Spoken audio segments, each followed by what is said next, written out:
Everybody. It's a Sunday evening, so I'm sure you all had different plans, but thank you for joining into this day 2 of Youth and Synodality panel discussion. Just like yesterday, we are going to have a very fruitful discussion today, and I'm glad that we have some of the wonderful young panelists today as well. So to begin with, I request Percival Holt to start with the prayer on Synod. Percy? Yeah, thank you, Jaswita, and good evening to everyone. It is good to see you all once again. Let us all close our eyes and sit in a comfortable posture.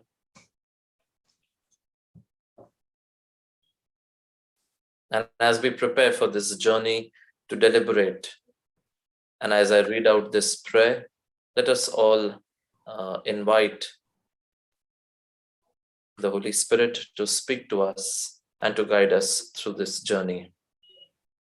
We stand before you, Holy Spirit, as we gather together in your name, with you alone to guide us. Make yourself at home in our hearts. Teach us the way we must go and how we are to pursue it. We are weak and sinful. Do not let us promote disorder. Do not let ignorance lead us down the wrong path, nor partiality influence our actions. Let us find in you our unity, so that we may journey together to eternal life and not stray from the way of truth and what is right. All this we ask of you, who are at work in every place and time, in the communion of the Father and the Son, forever and ever. Amen.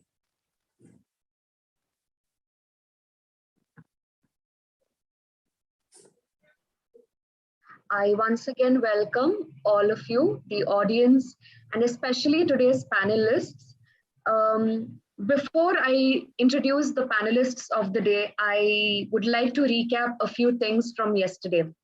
Yesterday, as Percy was the moderator, we had five wonderful young people who shared their journey, their experience, and their thoughts, not personally, but being a representative of other young people that they know of. They shared in depth, all the questions that were placed before them.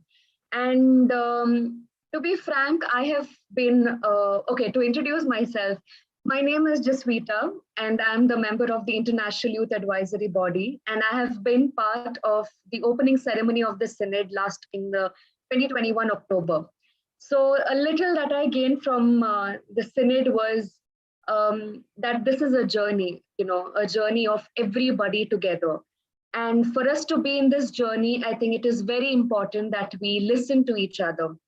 So I also request the audience to please listen, and let's have a dialogue where we do not bring in any kind of personal agenda as such, but have a clean dialogue where we are open-minded and we are able to listen to others, to accept what others believe in as well. So with this, I would like to start by introducing the panelists. First, we have with us Melvin Titus from Nagpur. He has been the former Nexco of YCS YSM, and I know him personally, and he's been very active, a very energetic young person, I can say. So hello, Melvin, welcome to today's panel. Secondly, we have Tony Thomas, who is from Chandigarh. He's been in the youth ministry for more than 10 years, I can say. Somebody who knows the past, the present, and who's helping us, go slowly into the future now. He's the national volunteer at Communio India and the former regional and diocesan leader of ICYM in his diocese.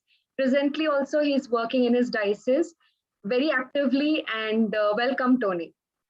Third, we have a young lady who is renowned to everybody, Ms. Jyotsna D'Souza, who's from Vasai. She is the national president of ICYM.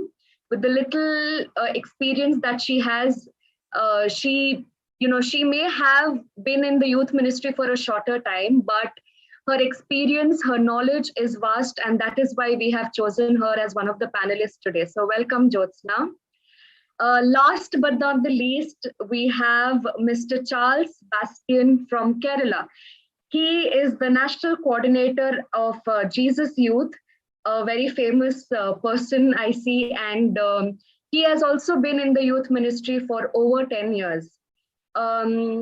Dear viewers, we were supposed to have another panelist, which is Mr. Sandeep Pandey, who's from another faith, but as his father is ill, he will not be able to join us today. So let us keep him, his father, and his family in our prayers as well. So to talk a little about Synodality, I will end with this, and we will, get into the whole panel discussion and with serious faces, of course, with joy in our hearts.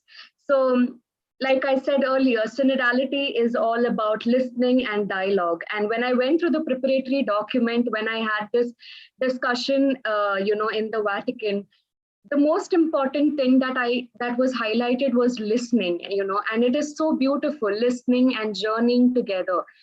No, holding hands, seeing who is next to us, just working together, people of God, feeling this oneness. Recording in progress. And just walking together. And I think it's a beautiful journey. And this is also like a result of the previous Synod on Youth that we had, that this discussion is not going to go in vain. Remember, every young person's voice who was spoken yesterday, who was spoken today, this will be taken into account, and we will be heard.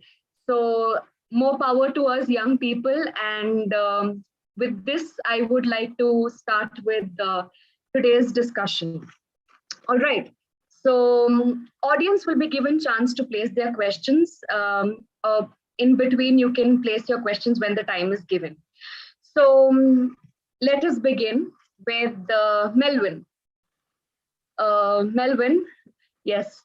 So the question that I would like to place for you, Melvin, is what is your experience? You've been in YCS, YSM, and now in ICYM in your diocese, Nagpur, with young people. What has been your experience with regard to newness and change for the past 5 years? Okay, the post, the pre-pandemic and the COVID times, and now, where we are stuck in between with different relatives of COVID coming in. What has been your experience with regard to the church and its life for the past 5 years? Maybe if you have a specific experience that you would like to share with us, the floor is yours. Okay, so good evening to all the participants, my dear panelists, fathers, sisters, and everyone present here. So good evening, and thank you for joining us on a Sunday evening where you can have party, but you're here with us. So thank you. So now coming to the discussion of the past 5 years, I don't know if I'll be able to, precisely accumulate the 5 years, but yeah, the past couple of years have been a roller coaster ride for all the youth members, for all the young people all over the world, and specifically in India. Because we can, without any doubt, say that over the past 5 years or the past couple of years, we have gone through many things. We can say for globalization, advancement in technologies. Now there's climate change coming, and then now there's COVID, and so many things. So it's really been a roller coaster ride, and none of the youngsters in our country and also of our church haven't been well prepared to face these problems. So we can say that our young people have been, exposed to so many things, and it's really, overwhelming to say. And I had written a couple of notes while I was thinking. So there's been a complete paradigm shift, because the youngsters who were before, like say 5-6 years ago, do not have the same mentality as they are now, because it's something really new. And majorly, if I speak, the past couple of years, we can say 3 years, COVID. So that's really impacted all the youngsters in the church, and they have been forced to go into a change of lifestyle, or to say, we can say, like I said, a paradigm shift in the complete in totality of their life, because we were in lockdown. Maybe none of us knew how to handle lockdown, and then we had to deal with making productivity of our life, like how to productively utilize all our time, and then technology, how to handle it. We are exposed today, the youth are exposed to so many things on the internet, and the world has become a completely smaller place. And again, how during the COVID, how to deal with obesity, we are forced to take online classes. So in a nutshell, yes, it has been a roller coaster ride. But me as a youth, working in church, and speaking on behalf of the other youth from my diocese, I can say that we have tried to do our best. During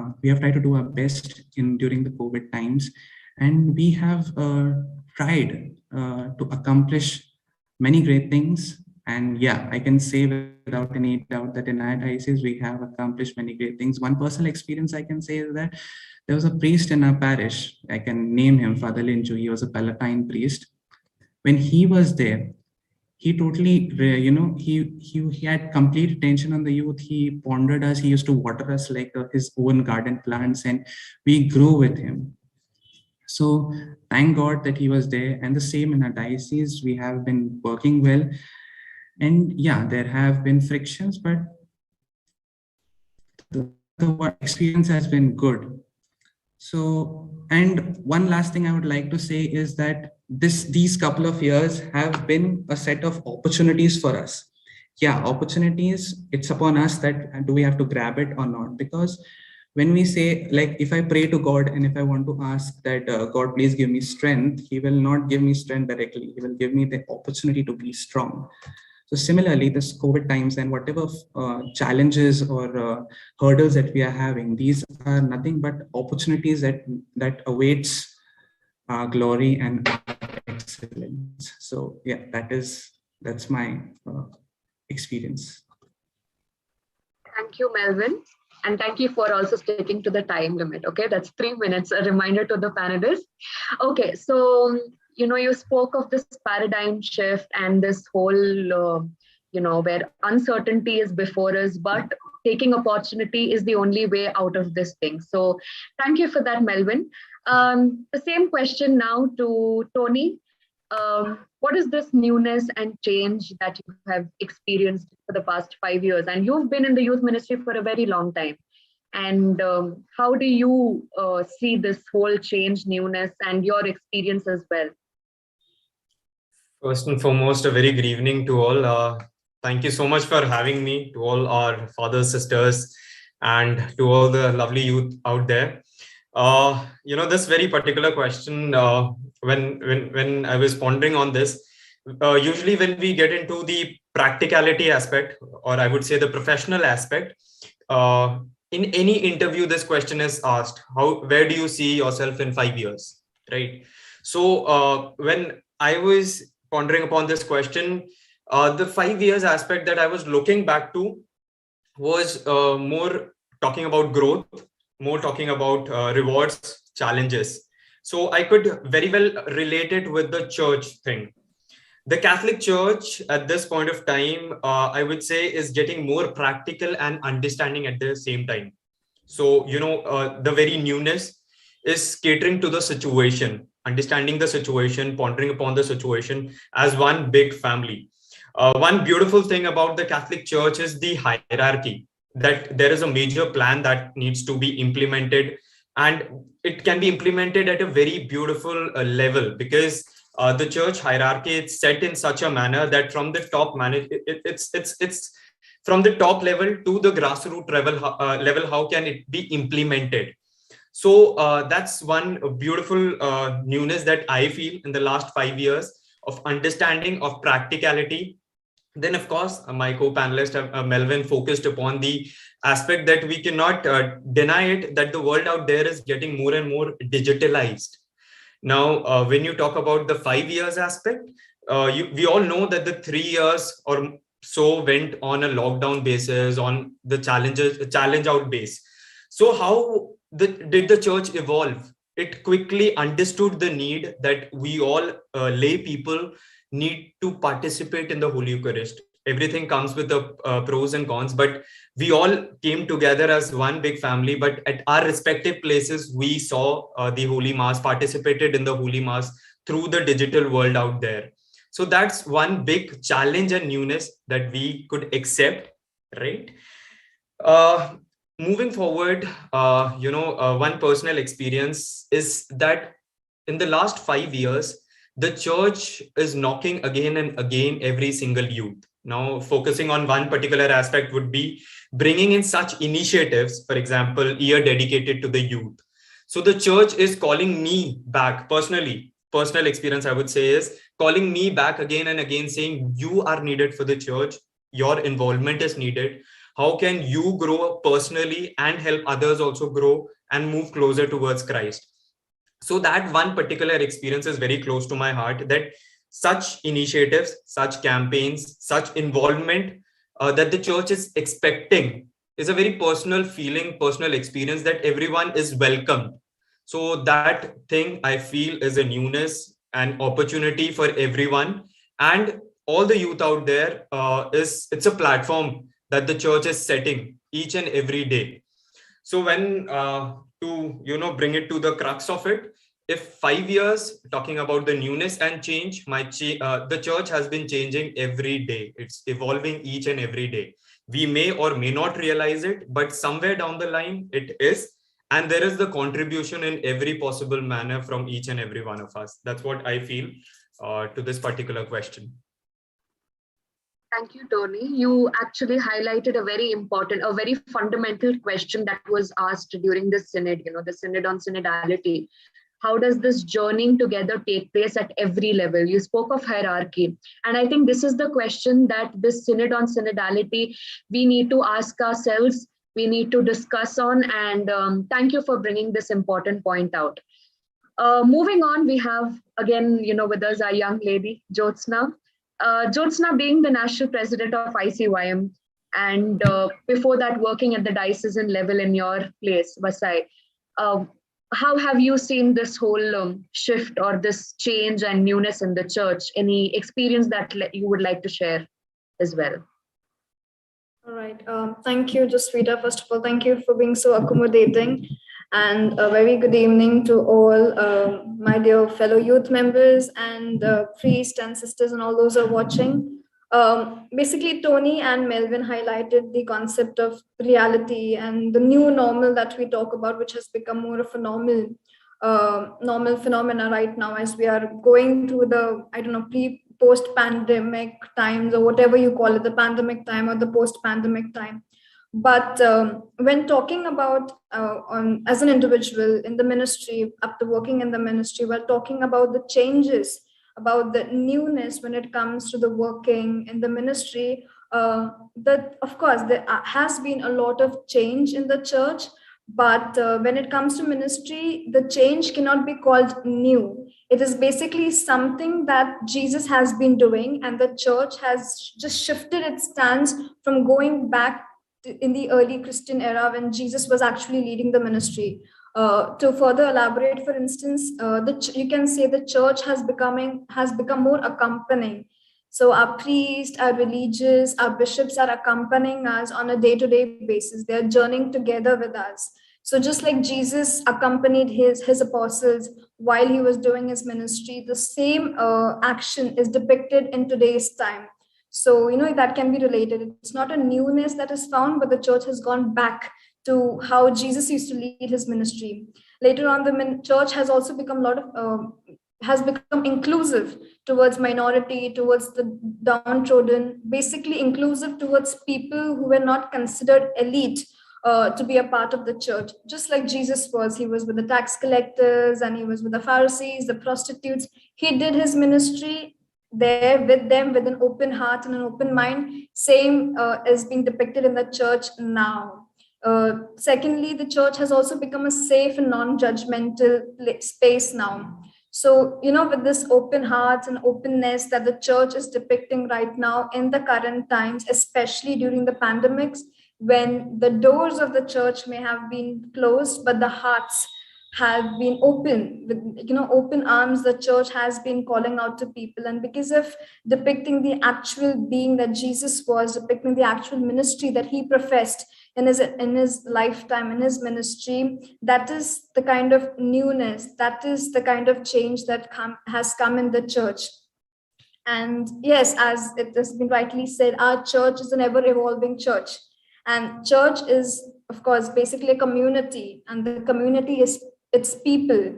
So the times are changing, the people are changing, the people are evolving, and keeping in the context of evolving people, the church is also evolving in accordance with its people, with its community. Thank you.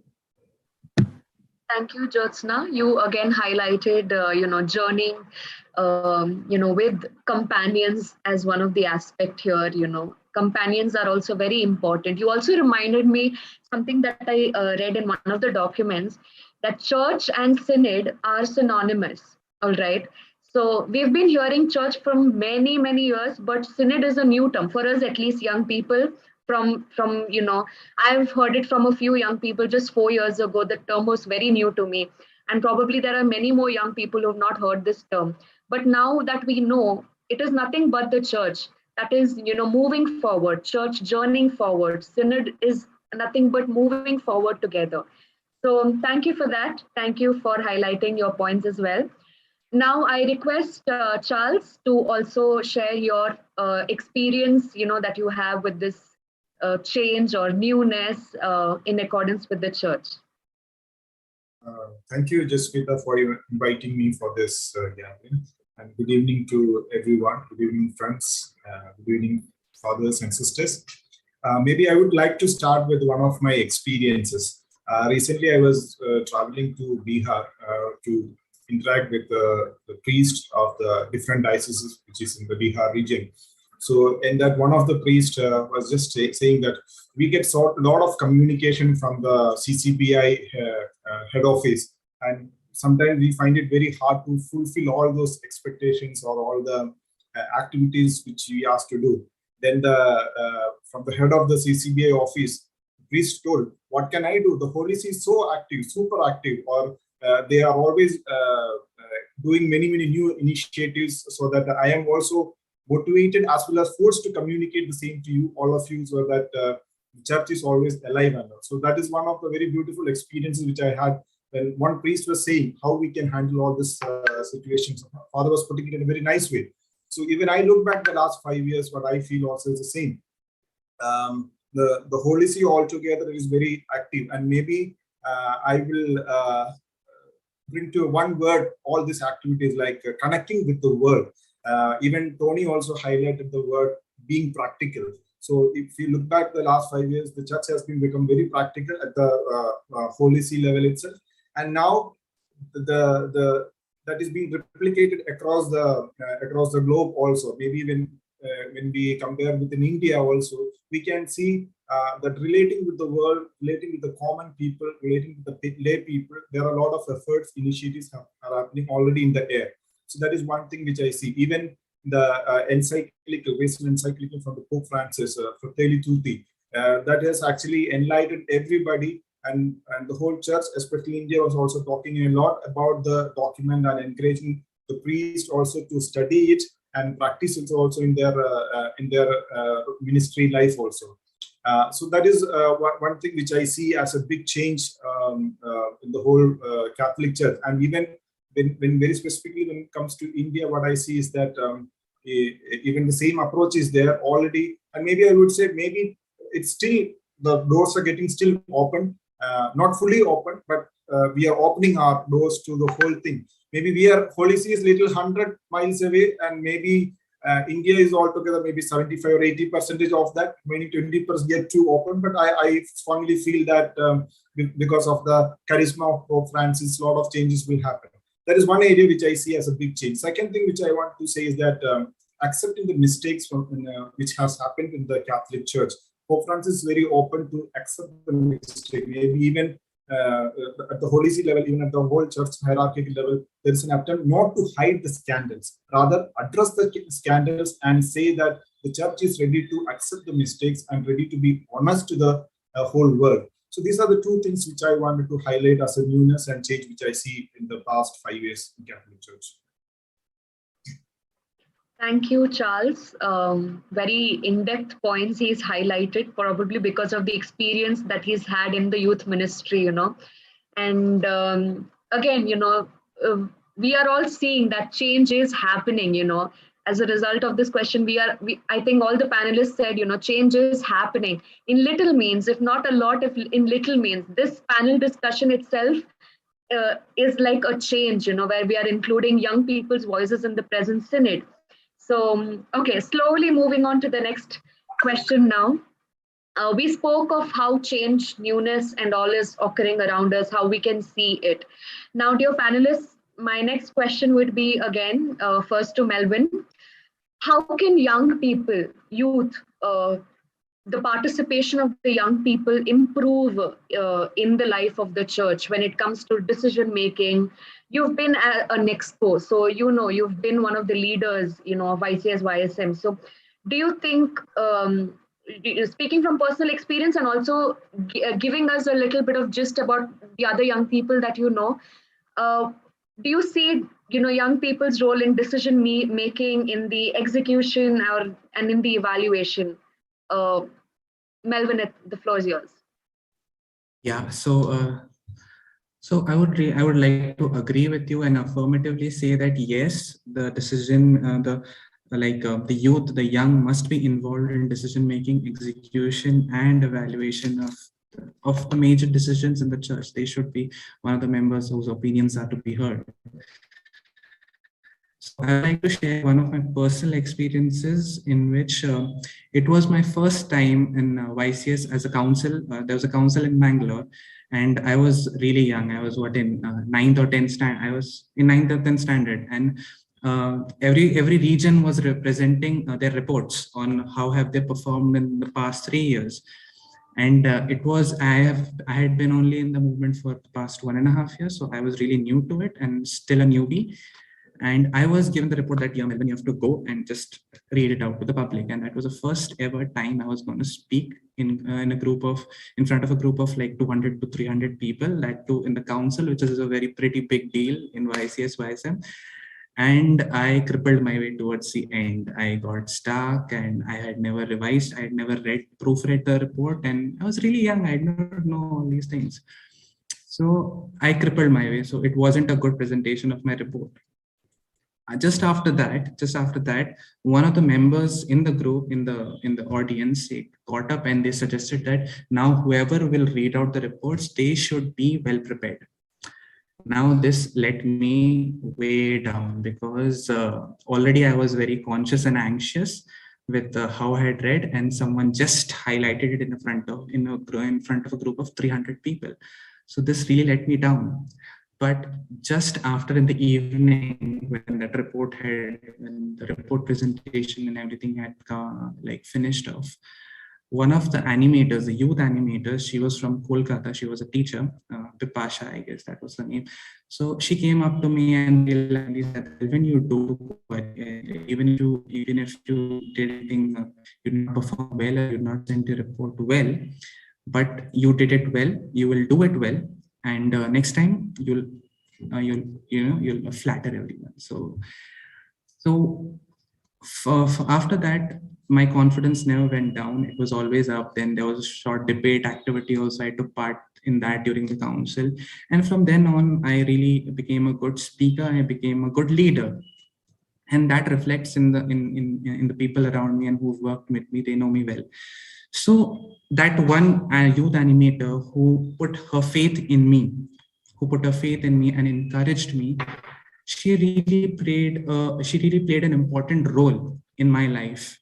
And that is what the youth of today, the youngsters of today, are craving for. They require faith in them, because like I said, like in the church, you cannot say, like I am saying from my personal experience, everything is not all good in the church. Okay, there's always friction. There's always friction, but there's a beauty in disagreement, because when disagreement comes, the truth comes out, and that's when we grow. When we know we are when we know when because whenever there's friction, there's always something shining, because friction causes shining, something like that. But yeah, there's friction in the church, there's friction amongst the youth, there's always be disagreement, but we should never lose our faith in the youth. That is what is important. And even when I see in our diocese, if the parishes I've worked with many parishes in my diocese, and in the parishes where the priests and sisters and the lay people, they have their faith in the youth, they perform really well and they excel really well. Because during the COVID times, I can with guarantee say that all the parishes who had active youth members and the parish members believed in the youth were broadcasting, were really active during the COVID, when it comes to broadcasting masses, prayers, adorations.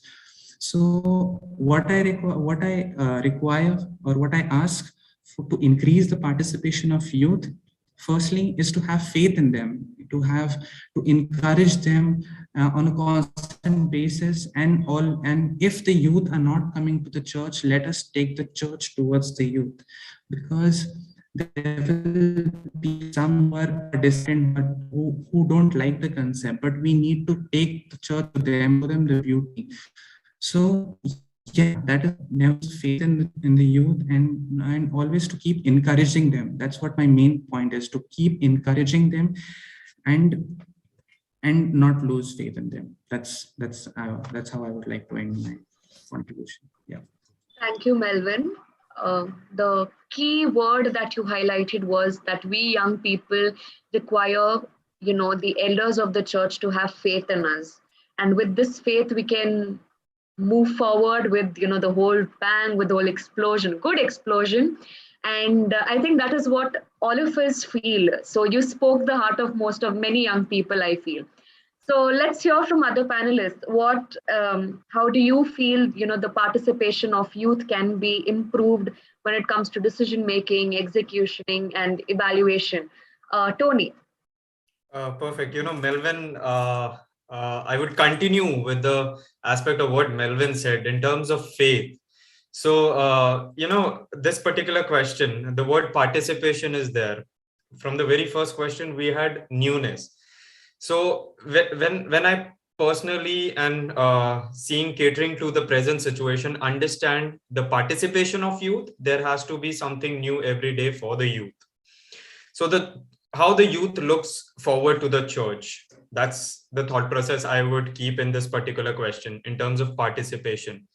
So Charles, he also mentioned about the aspect of faith and practicality, right? So that's the two keywords for me personally. Understanding, because participation goes along with practicality. Now, every youth out there comes with a purpose to the church. That's the reality, right? So when they get up every morning or whenever they want to go for the Holy Mass, participation for the spiritual nourishment is definitely there. But the involvement of the youth, personally, professionally, in all aspects in the church should be result driven. So personally, talking about my own experience and thought on this particular terminology, when I look back, when I was there growing as a young mind, and when I joined post class 10th, and then moving step by step, I had gone to the deanery level, parish level, deanery level, diocese level, then to the national. Then there was a knock. When I say knock, I had to look back. My parish gave me an opportunity to be at the national level, to understand and to bring improvement in myself. So when I looked back, am I completely involved in the church activities? Is there something beneficial that I am able to give back to my church? So a lot of questions were standing in front of me when I was at the national level. So I took a step back in realizing, understanding, improvising myself, so that improvement can be seen through me, and that improvement can be made somewhere down the line. I won't say to the whole deanery or diocese, but to the odd lovely 20-25 young minds that are there in my parish. So initiative, programs, campaigns, everything that revolved was result oriented. There has to be a cycle that, okay, we are starting a program. It is not just a program. It has to be a result oriented program. What is the outcome of it? So the improvement slowly, gradually takes process. It takes time. It is not a one-day process. Okay, yeah, today we are going to start this and tomorrow you are going to see the change. No. The other aspect is every youth must participate and feel that they are given that opportunity. It's not just that it is organized for 5 people, 10 people. If there are some who are not able to make it, okay, understandable, but it is open to all. So the youth itself, the group itself, the youth ministry itself, that's what my keywords and understanding at my parish level is, that the youth ministry is for all. Not only that particular age group, but for all to come, learn and explore. But yes, the young minds have to come together so that together we can form that unity. And, the most beautiful part about my area, I would especially say, is that that very line, unity in diversity. So we, from different diversity, we are coming under one roof, so that involvement and improvement slowly, gradually takes place. So that's what my understanding is. And the 3 words that especially you focused on the question is decision, execution, and evaluation. So for decision, I would say every youth comes. Execution is every youth participates. Evaluation is they go out and implement. To finish it, I would add one more line, that is active and action. So that's the crux of what I would relate to this question is. So to condense all your words into one, I would have to say youth participation, basically. We don't have to always wait for somebody to come and pull us into, this activity or the church, but we ourselves have to decide that we are the church. I am a part of the church. I am the church. So I am going to come. And also not to forget those who are, who are not coming. We young people can pull other young people as well, by being the inspiration. So that was wonderful, Tony. Thank you so much. Now, Jyotsna, how about you? As a national leader right now, of ICYM, how can the participation of young people improve in terms of the 3 terms that I've been saying again and again, decision making, execution, and evaluation? Okay. So my emphasis on a personal level, on a personal experience, would be more on the word participation rather than improvement. So how does participation happen? That's the question that we need to ask. Like, we need to ask ourselves, to answer better, we need to start questioning things. So how does participation happen? Participation happens when there is acceptance. Now, acceptance plays a very vital role in our church, in our ministry. Now, every single youth need not be very spiritual, or they are diverse, right? Unity in diversity we talk about. So they're very diverse, they have very different forte, different capabilities, but every single person, irrespective of who they are, where they come from, their age or whatsoever, has something to offer. Now, what happens when what they have to offer to the church is not accepted? So what I have to offer is not accepted. Where do I fit in? That is the question that I will ask. If what I have to offer is not acceptable, where do I fit in? Now, again, acceptance need not mean agreement. Now, every single thing that I have to offer, every single opinion that I have to place or I have need not be agreed. But it is important to understand and to accept that, okay, I as an individual has so-and-so opinion. I as an individual has interest in this particular thing and would like to offer my services or would like to volunteer for this particular thing. So the emphasis on the word acceptance is very important. Now, since we're talking about experience, I'll share my experience. So I started out in the youth ministry maybe at the age of 17, 18, probably at the age of 18. And so the thing is, it's a very funny thing is, when I was at the national level and I was contesting for the post of president, people who were voting for me and those around me basically did not know my correct age. They simply assumed that I was around 25, 26 years Okay, that they simply assumed that. So they voted for me and all of that. And the next day, when the press release was released, that is when they came to know my exact age. I was 20 when I was elected. So all of them were surprised. And the moment they were like, oh my gosh, she is 20, like then they started doubting, so they started doubting as to like, she's so young, what does she have to offer? Like, is she capable? Like when they did not know about my age, they found me very capable. They saw my caliber and they were like, okay, she's got that stuff to do. She's gonna lead and she's totally capable. But the moment the age came in factor, they started questioning their own decision. They were like, is she capable? Will she be able to lead the ministry? What has she got to offer? So basically, a doubt was placed. So here the topic comes about acceptance. So it happens a lot of time that especially in the church, when you are not experienced, it is simply presumed that since you're not experienced, you might not know things. And since you have not seen the world, you have not much to offer.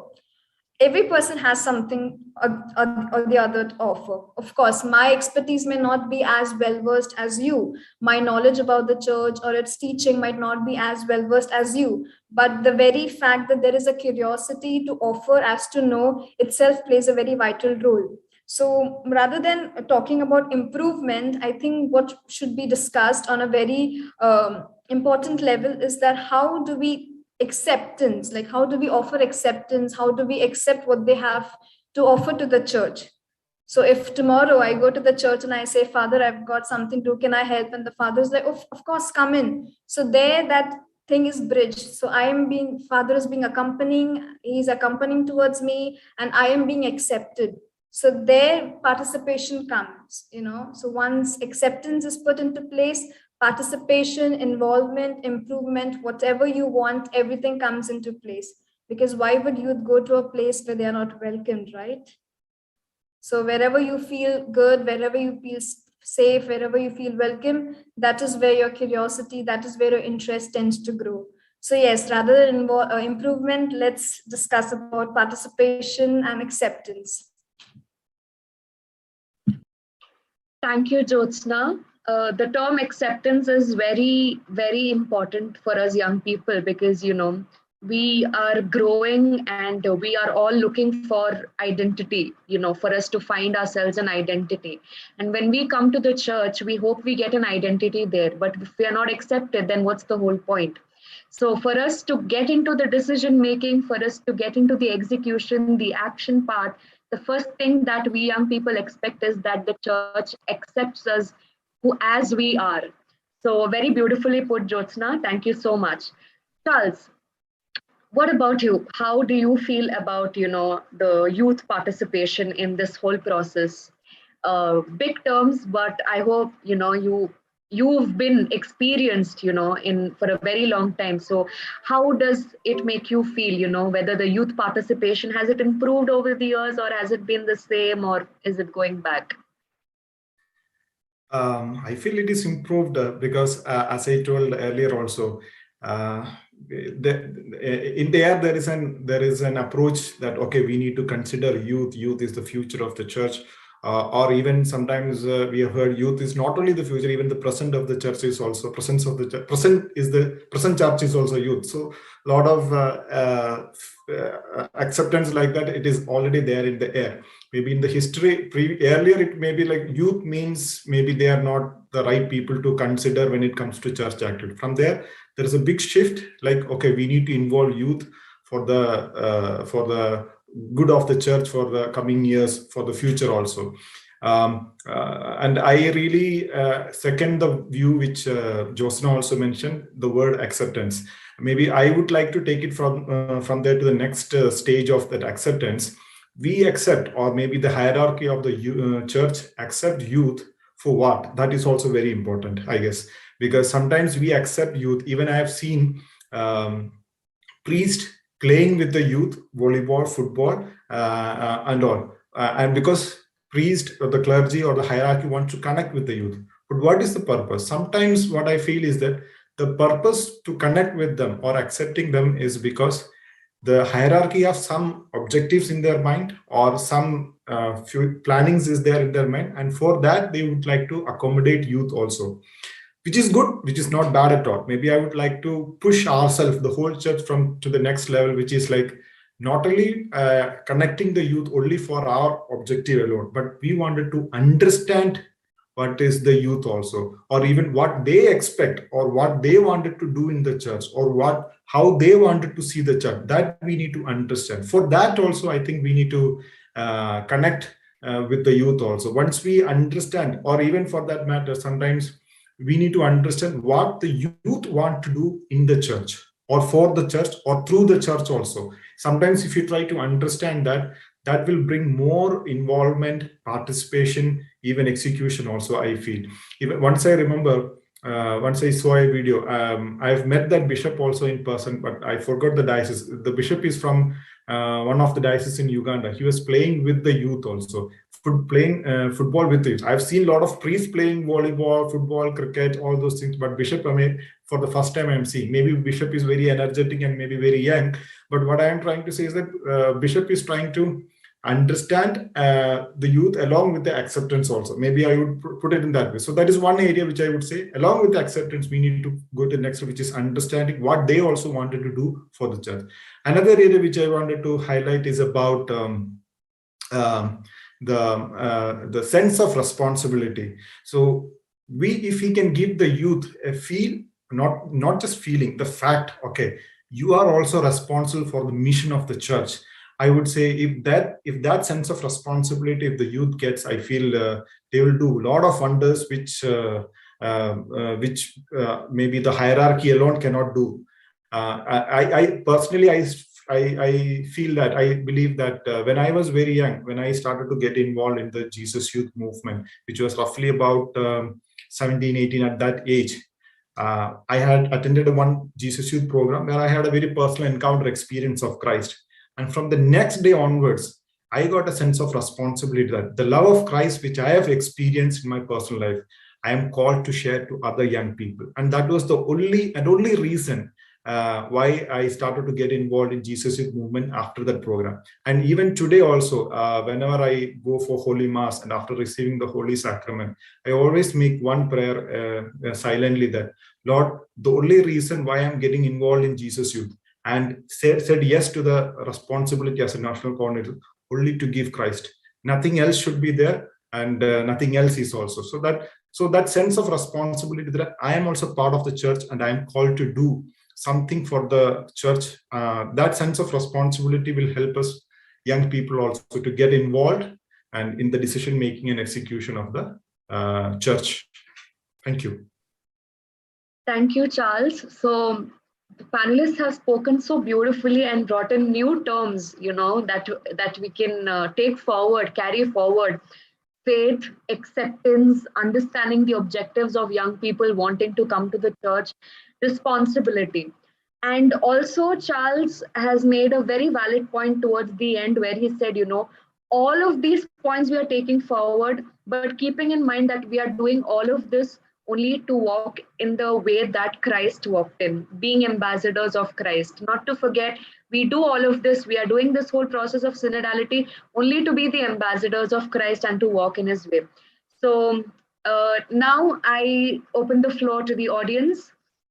If you have any questions to ask the panelists, also mention whom you want to ask the question towards, and any short comment on the questions that have already been asked, you are free to do so now. Maybe just give you around 3 to 4 minutes. The floor is open to the audience. Kindly raise your hands if you have any question, or you can put it in the chat box as well.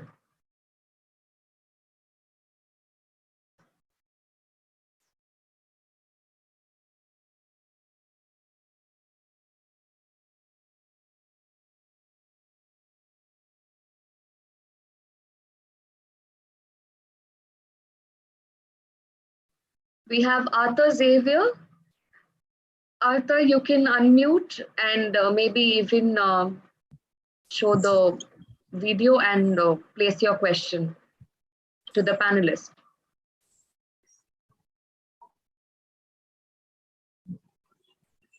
Good evening, dear friends. Really, I'm happy. I didn't have any questions, but I like to give a short comment. Really, I'm happy.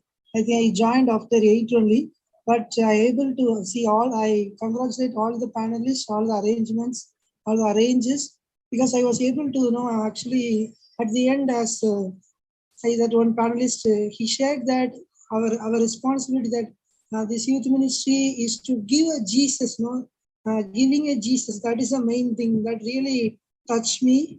I was able to understand, accept all others' experience. So really, that is well. I appreciate all the panelists. Really, I'm happy. I took the decision that this youth ministry is giving me the responsibility to give Jesus to other youths. So that is really nice thing. Thank you. Thank you, Arthur. He's also an EXCO member, I suppose, of ICYM, and appreciation means encouraging the other young people. So glad that you are appreciating, and also he's taken a decision for himself. Anybody else to make any comment or any question? You can also, if you do not want to speak, you can also put it in the chat box.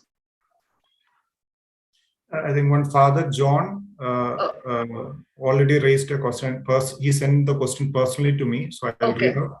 Yes. Can the church fully entrust the responsibility to the youth? Do you consider that experience of the elders will guide the youth in their responsibility? I would say I would really second Father also that we need to consider the experiences of the elders for building the church and for the mission of the church. And we need to consider that, and we need to give the responsibility to the youth also, but with the experience, the maturity of the clergy, hierarchy, and all. Maybe I would say, technically, I am out of the youth ministry because I'm about 35 now. I'm father of 2 children, so technically I'm not a youth. But still, I'm involved in the youth ministry, I engage with a lot of young people who are doing their graduation and all. I use a lot of my experiences in the youth ministry. I'm involved in the youth ministry since 2001. So all those experiences help me to educate as well as empower young people. So I'm not considering myself as an elder, but I use my experiences to guide the young people who is younger to me. So you need to give it responsibility, but at the same time, all the experience of the hierarchy of the church should be used. Of course, you're not an old person, Charles. Even Pope has said, we do not call it youth anymore. It is young people. It is how our mind grows, right? And we're all young in minds, I think everybody who are a part of this panel are young. So it's beautiful what you said.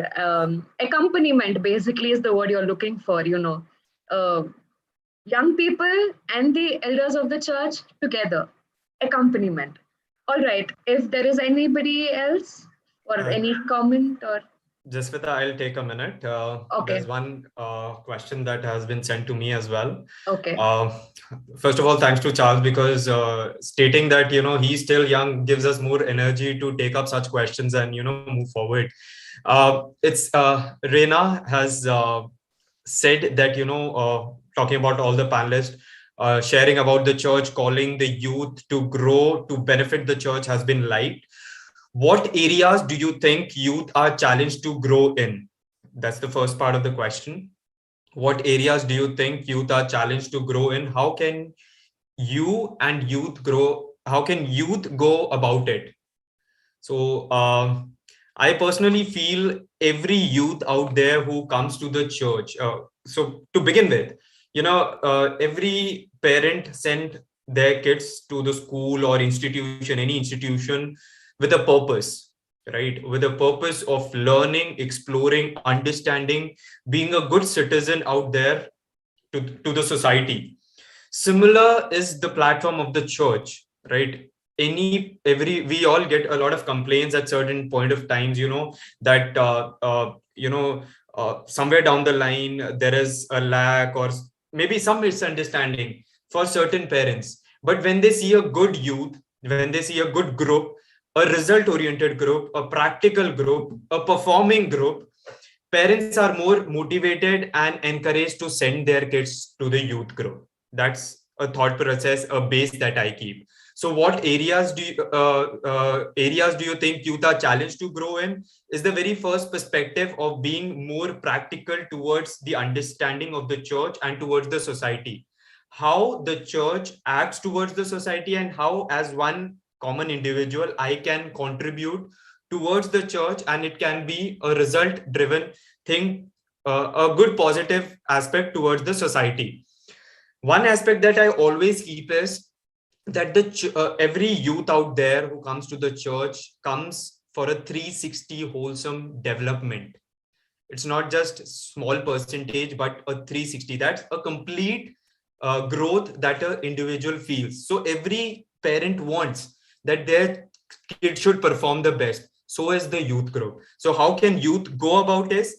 That there are a lot of points on my list when it comes to such a aspect, but I'll keep it very crisp in such a manner that we talk about, we should have at our parish level, at our deanery level, discussion related to policies, related to politics, related to purposes that the youth are ready to understand the church and the society at the same time. So both can go parallelly and the actions can be taken accordingly.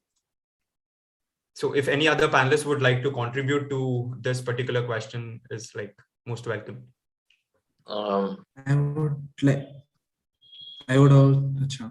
Okay, Melvin, before you speak, there is also there are two questions on YouTube and on the chat. One is addressed to Melvin. The question is, have you experienced, what is your experience of being listened to? Do you feel youth are listened to in the parish grassroots levels by the authorities of the church? How has been your experience about it? The question is addressed to Melvin. Being listened to and taking feedback from youth or people in general. Okay, coming to the question that Percy raised before, I would like to address the question that came to Tony, that what are youth challenged in? I think so. Today's youth need to be challenged to grow in faith. Yes, they are good in they are good in a lot of things, but they need to grow in faith. They need to be stronger in their faith. And I'm not talking about the philosophical, theological things. Their core faith in Christ, Jesus alone. That's it. So, and yeah, I would like to end it there. So coming to the second question that has been asked, like, are the youth being listened? Now, that's a trick question, to be honest. So are the youth being listened? Yes, the youth are being listened. But there is, like I said in my second question, there is friction. The youth will be listened until and unless they have something to contribute, because the youth that are there, they need to, what do we say? How should I put it in a very formal way? The youth also need to be practical and acceptable. Like if the youth come and say, no, we'll do this huge program. No, you will have to understand the practicality of the situation, because the people, the priests who are there, they have a lot of experience. And according to their experience, if they say it's not possible, then yes, it is not possible.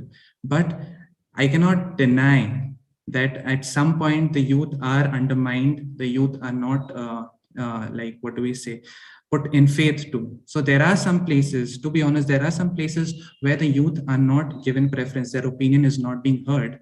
But at large, yes, the youth is welcomed, and yes, they are, their opinion is heard and they are listened to. And that is for a fact, and that is for a fact in my diocese. And I can say that, yeah.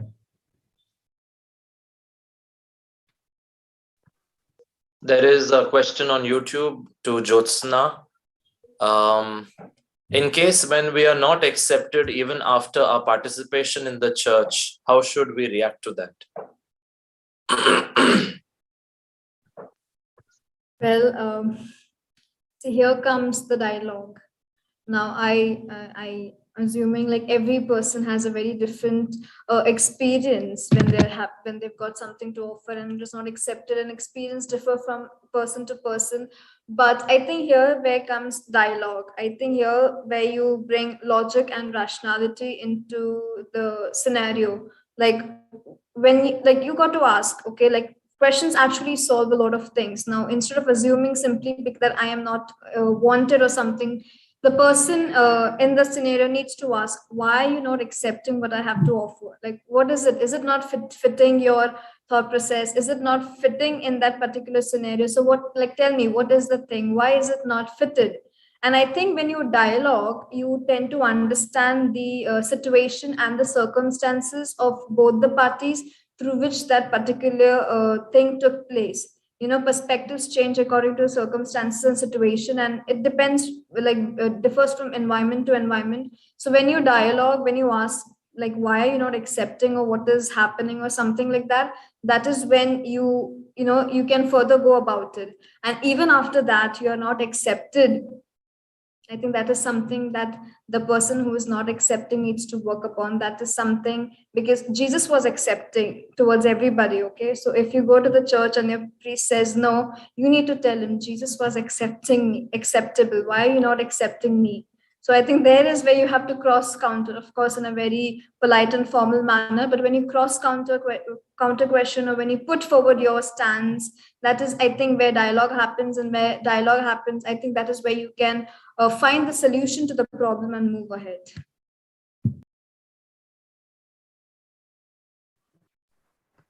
All right, I have a question. Any panelist wish to answer, you can. Youth are in ministries, but are they in church? And if they are not, then where is the church lacking, or what must the church do to bring the youth back to the church? Anybody who wishes to answer from the panel? Tony, you haven't spoken for a while. I'm just replying back, Rihanna ma'am. She has 2-3 questions more. We are just having a quick discussion. So yeah, can you please read out the question again? Okay. If you want to answer, I think Charles also, you can also answer it. Tony, you can get back to having your dialogue. Charles can answer this question. I believe the ministry is for the church, is in the church. So that's what I believe. Otherwise, I will find it very difficult to sit here and share my experiences also. And beyond that, I think what we need to ensure is that all the ministry efforts, maybe it is different movements or any activities, what should be the goal of those ministries as well as the activities? Is it for building the church, or is it for complementing for the mission of the church? That is very important. If that is there, I strongly believe ministries as well as youth going to different groups or activities are part of the church itself. Now, if the church is referred to very specifically to a parish, if you consider that way and all, I think there.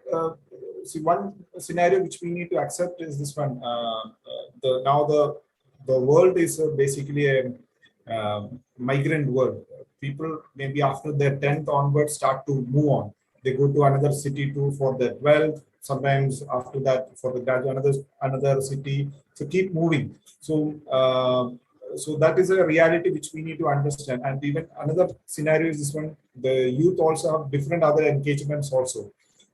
So we need to find out a way that they are involved in their own world, at the same time they come to the church also. And if very specifically for any activities, they are very much occupied, and if they are not involved in they are not coming to the parish and all. I think that again, as Josna told, it's basically dialogue and make people understand the importance of the parish and diocese also, because after all, end of the day, every members in the church, Catholic Church, belongs to a parish. So parish is the house or the home. So that dialogue and making them convinced is very important. And gradually when they mature, when they come out of their young age and all, they will understand it. But It is the need of the church also, which includes the leaders like me who are in the movement or church leaders. We need to make the young people understand that being in parish and parish life is also an important part of the journey in the Catholic Church. Okay, I have a few more questions here. Open to the panelists, whoever wishes to answer. It is from Aruna Karketa. This young person has put the question on YouTube. So what is the reason that many young people or youth are leaving the church? Is it because of the hierarchy?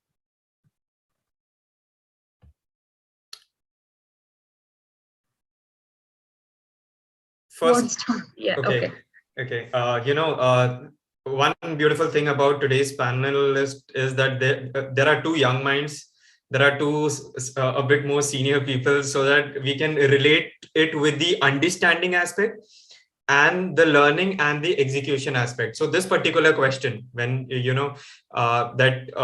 why they are not being able to, I would say, get result oriented maybe, or the practical aspect is the base of this particular question. Is there any second part to it of the question, or just the very first part? This is actually a separate question, but there is also another question which is slightly connected. Okay, I will place that also. I will tell this question. I'll repeat the question and then tell that question as well. What is the reason that many youth are leaving the church? Is it because of the hierarchy? Now, the other question that is slightly related is, what are some attitudinal changes from the part of the hierarchy that will motivate more young people to participate? Great. So one not very positive, one positive.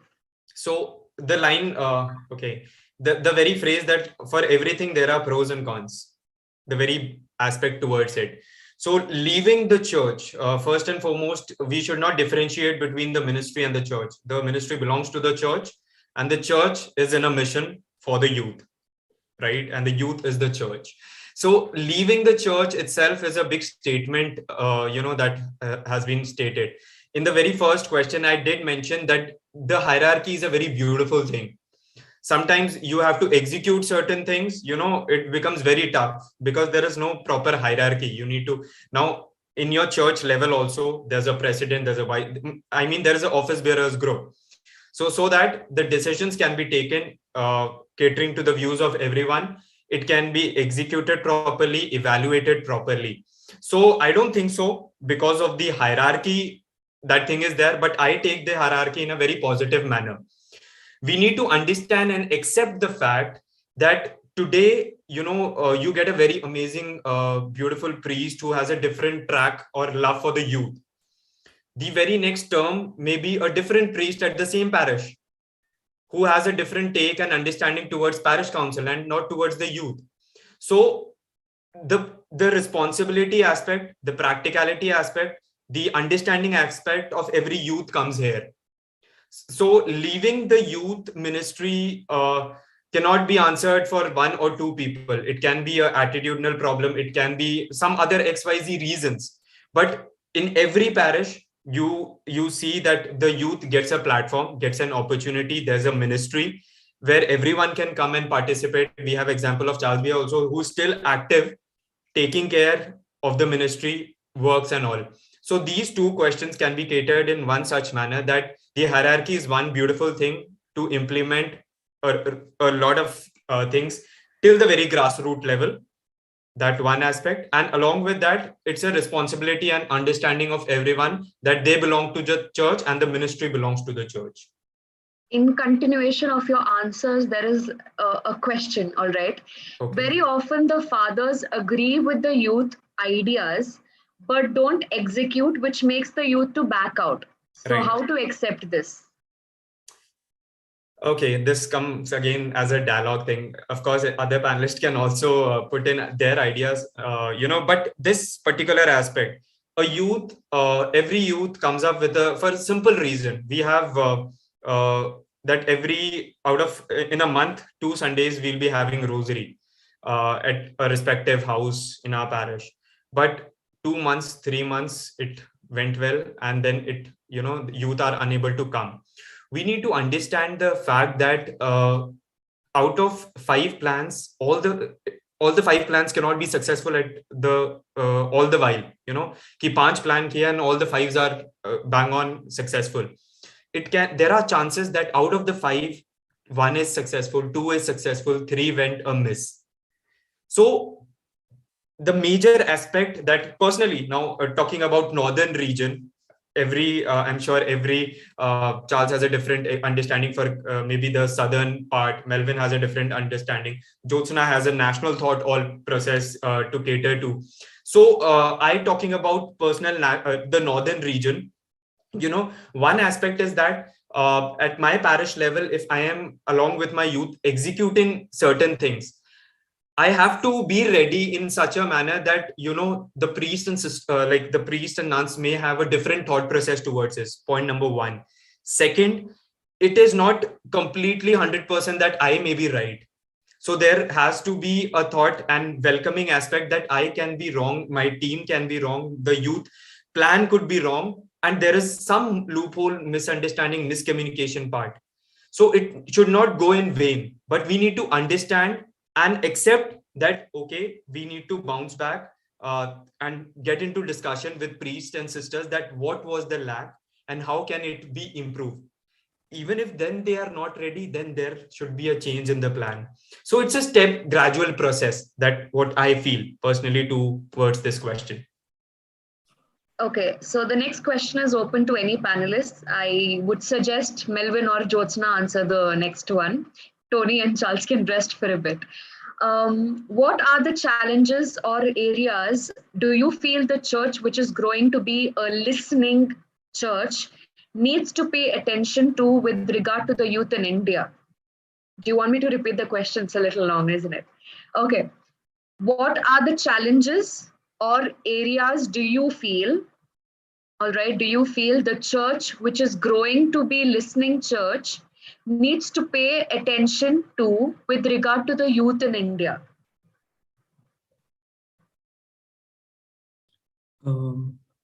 So I would like to share one point. I don't know what Jyotsna will contribute. She might have some really wonderful points because she works at the national level, so she has a very broader aspect.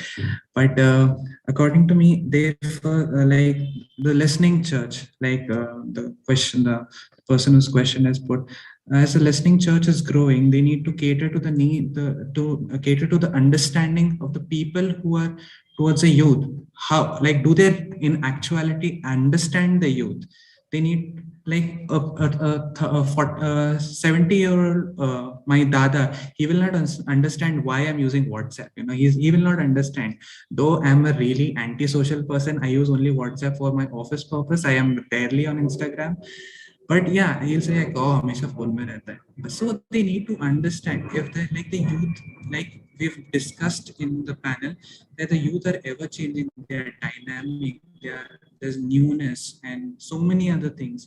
So first and foremost, the church needs to understand the person they are listening to. Okay, because listening, active listening, there's like one is hearing, one is active listening. If you want to actively listen to someone, they need to understand the person first. What is his predicament? What situation he is in? What like in the holistic way. Okay, so anything else, Jyotsna? This is just one point I would like to highlight. Over to you. Continuing to what Melvin said, because what he has put forward is actually very concrete. See, I can talk and talk and talk, and if you're only listening for the sake of listening, then what is the point? You say in Hindi, no, ek kaan se sun ke dusre kaan se nikal diya. Of course, it is a very big step for the church to turn into a listening church, but we need to question, what is the next step? What comes after listening? Like, are you gonna like, of course, Melvin said understand. So are you going to understand us? Are you going to take some concrete actions, or are you going to make some result-oriented plans from our thoughts, from our talking, or are you just going to write a report and keep it somewhere?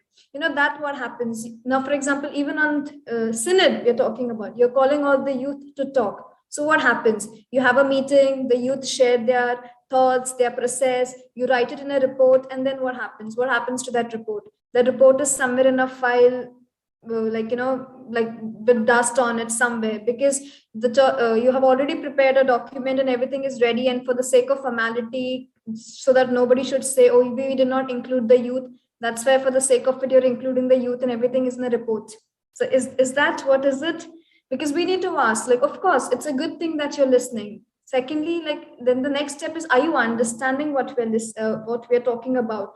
Thirdly, after understanding what we're talking about, are you measuring up the environment we are in, the situation, the things that are happening? Are you taking that into consideration? And lastly, after considering all of that, what are your results? What are your plans for us? What are you planning out? So is the entire discussion being result oriented? I think that is important, because whatever we do in and out of the church, we need to focus on the result.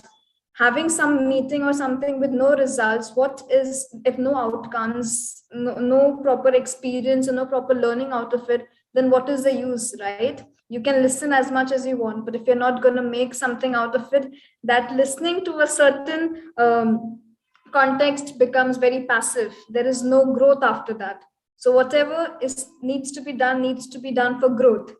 So yeah. Jyotsna, there is another question.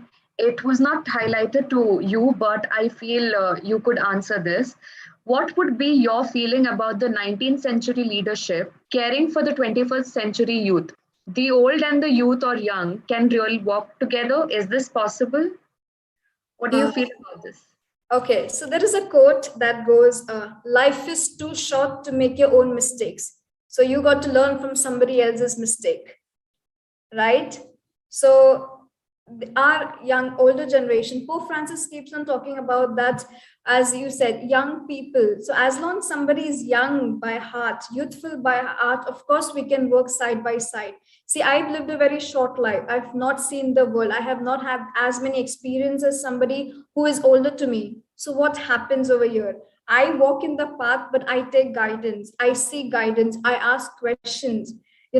See, when we are talking about working together, older people need to understand that their time to shine, the limelight is gone, and they need to give that limelight to somebody else. But that does not mean that they exit from the scenario. They stay in the background. They work as a director or a coordinator behind the backdrop, and they guide, because as I said, experience matters a lot. So what I might have not experienced, what I might not know out of my experience, they might know. So yes, it is definitely possible. And imagine how wonderful it is to see an old priest and a young person talking, chit-chatting and sharing their perspective. One is talking about theology based on, what used to happen back then. The other person is giving their take on their new take on the theology. Imagine how interesting and how wonderful that conversation would be. And imagine that same context to be taken when you're working together. That is amazing. So definitely an old person and a new person, irrespective of where they come from, as long as they're youthful by heart, can definitely work together. And I bet it is going to be a very good team to work with. Okay, great. I think there are many more questions that are piling up. Melvin, maybe now we will move on to the next question, and maybe you could include your point or even Tony, you could include your point when you're answering the next question. So the next question, which concrete point that has been a part of the church, the practices, the activities, the programs, the orientation, and everything for the needs to change when it comes to, the youth. So let us start with Charles now.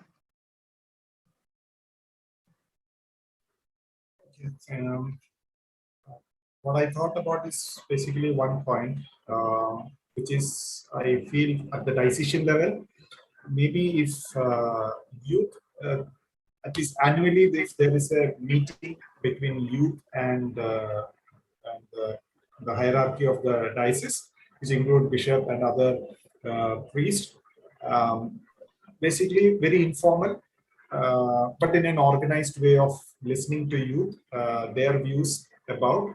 And the important part is it's not just about youth ministry alone. It's about the mission of the diocese, the mission of the church. So now youth is very much involved, or the church is open to youth to involve in youth ministry. Maybe we need to move to the next level where youth is also involved in the whole mission of the diocese.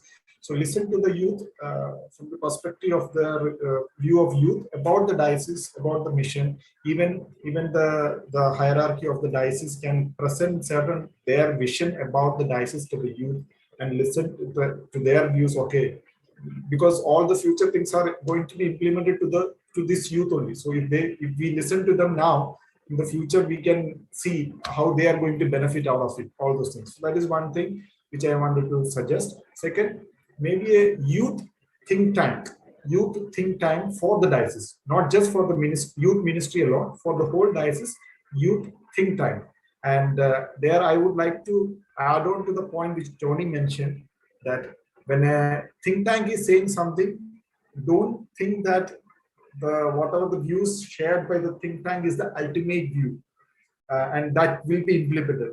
That clause should be there, because people can think loud, which is good only. From there, maybe with the wisdom of the church, with the promptings of the Holy Spirit, let the hierarchy take good views, good suggestions, good plannings, and get it implemented. And to implement that also, if we can use the youth, that would be good. So not only for the youth ministry alone, for the whole mission of the diocese. That's my suggestions. Thank you, Charles. Melvin, let us not just stick to the youth ministry, as Charles said. He spoke in general, the church. So again, Melvin, which concrete points in the church need to change when it comes to the policies, the practices, the activities, the orientation for the youth to be relevant? How can the church change? Let's not just stick to how the youth ministry can change, but the church.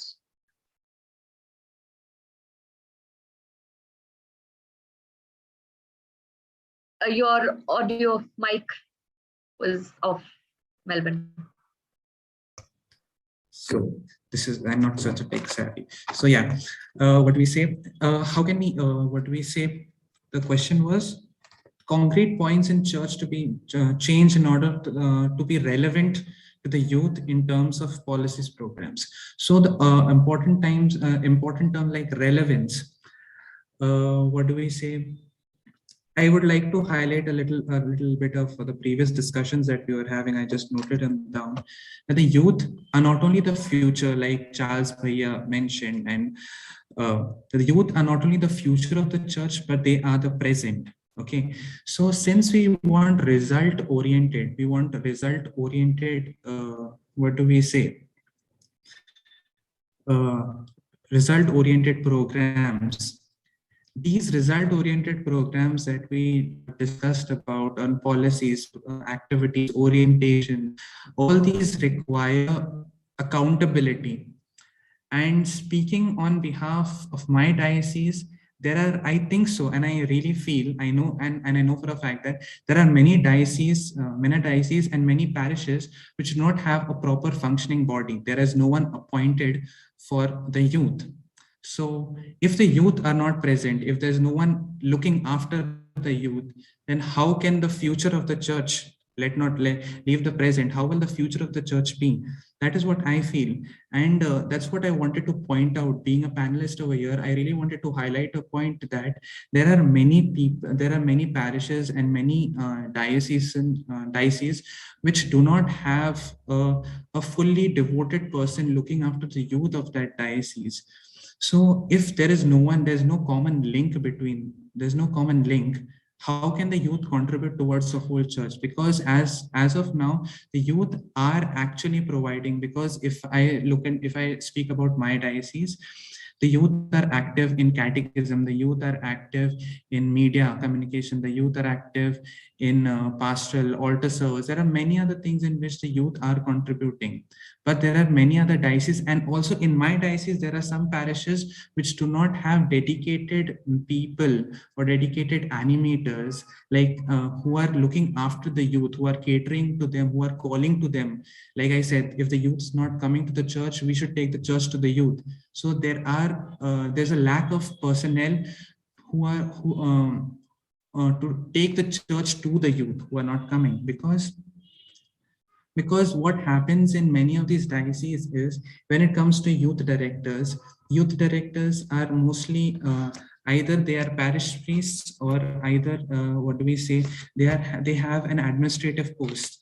Now it is very now we cannot say that you can only have a youth director dedicated towards the youth. That is a little over demanding, but at least appoint a youth animator. I know this system is already set, but there is a lacuna. There is a lack of guidance. And as we've also mentioned, like in one of the, I have highlighted it here, like Charles Bayer was saying, we need the guidance of the youth. Okay, so we need, the youth are waiting, because day before yesterday only, I was discussing with one of my youth members, and this it was about the parish youth. So there they have the youth, they want to do something, they have ideas, they want to conduct activities, but there is no one to guide them, there's no one to listen to them, and no one to take initiative and push them. So because obviously one of the parish priests is like both the parish priests, they don't have an assistant parish priest, they all are like senior parish priests. So they don't give much they don't, what do we say, they might be giving, but there is a lack of attention towards the youth. So that is what we need to increase. We need dedicated people to work with the youth, so that the youth in turn can contribute to the church at a whole. Also, I had that point in mind. Also, these people who are whom I asked to be dedicated animators to lead the youth, they need to be trained and understand. They need to be trained in how to deal with the youth, because if a very strict person and if a very rigid person is made in charge of the youth, you can imagine how the youth group will go. Because today's youth are really rebellious. They are affirmative. They want to keep their point. So we need youth animators who are flexible. So before going to these terms and policies programs, we need some people who are leading the youth in these directions of policies, programs, activities, and orientations. And like Jesus, like Jyotsna said, which I really like, that our church is not becoming new, it is actually going old. It is going towards how Jesus, he left his carpentry. He was only into the mission of spreading the good news. Similarly, we need youth animators who are dedicatedly dedicated towards working with the youth, for the youth. And that is important, because the young people, I feel the young people are like plants. This is the second time I'm mentioning, are like plants in a garden. They need constant care, they need manure, they need water in the form of attention. We need dialogue to happen, like it's been highlighted. If there is disagreement, if there is friction, if there is agree to disagree thing, there needs to be a dialogue. So who is this person to have a dialogue with? We need such dedicated youth animators in every parish, in every diocese, so that they get the ball rolling and there is someone held accountable, at least. Because when I am sitting over here, I know that, like for example, like in the previous, I raised my hand to mention that I have left my church. Like Jasvita introduced to me that I am from Nagpur. I am not in Nagpur now. I am in Pune.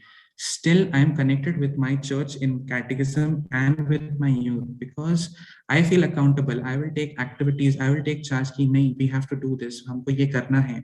We will take this initiative and point. Our Instagram group is not working properly. We need to keep regular with the post. There is someone accountable. There's someone in charge over there.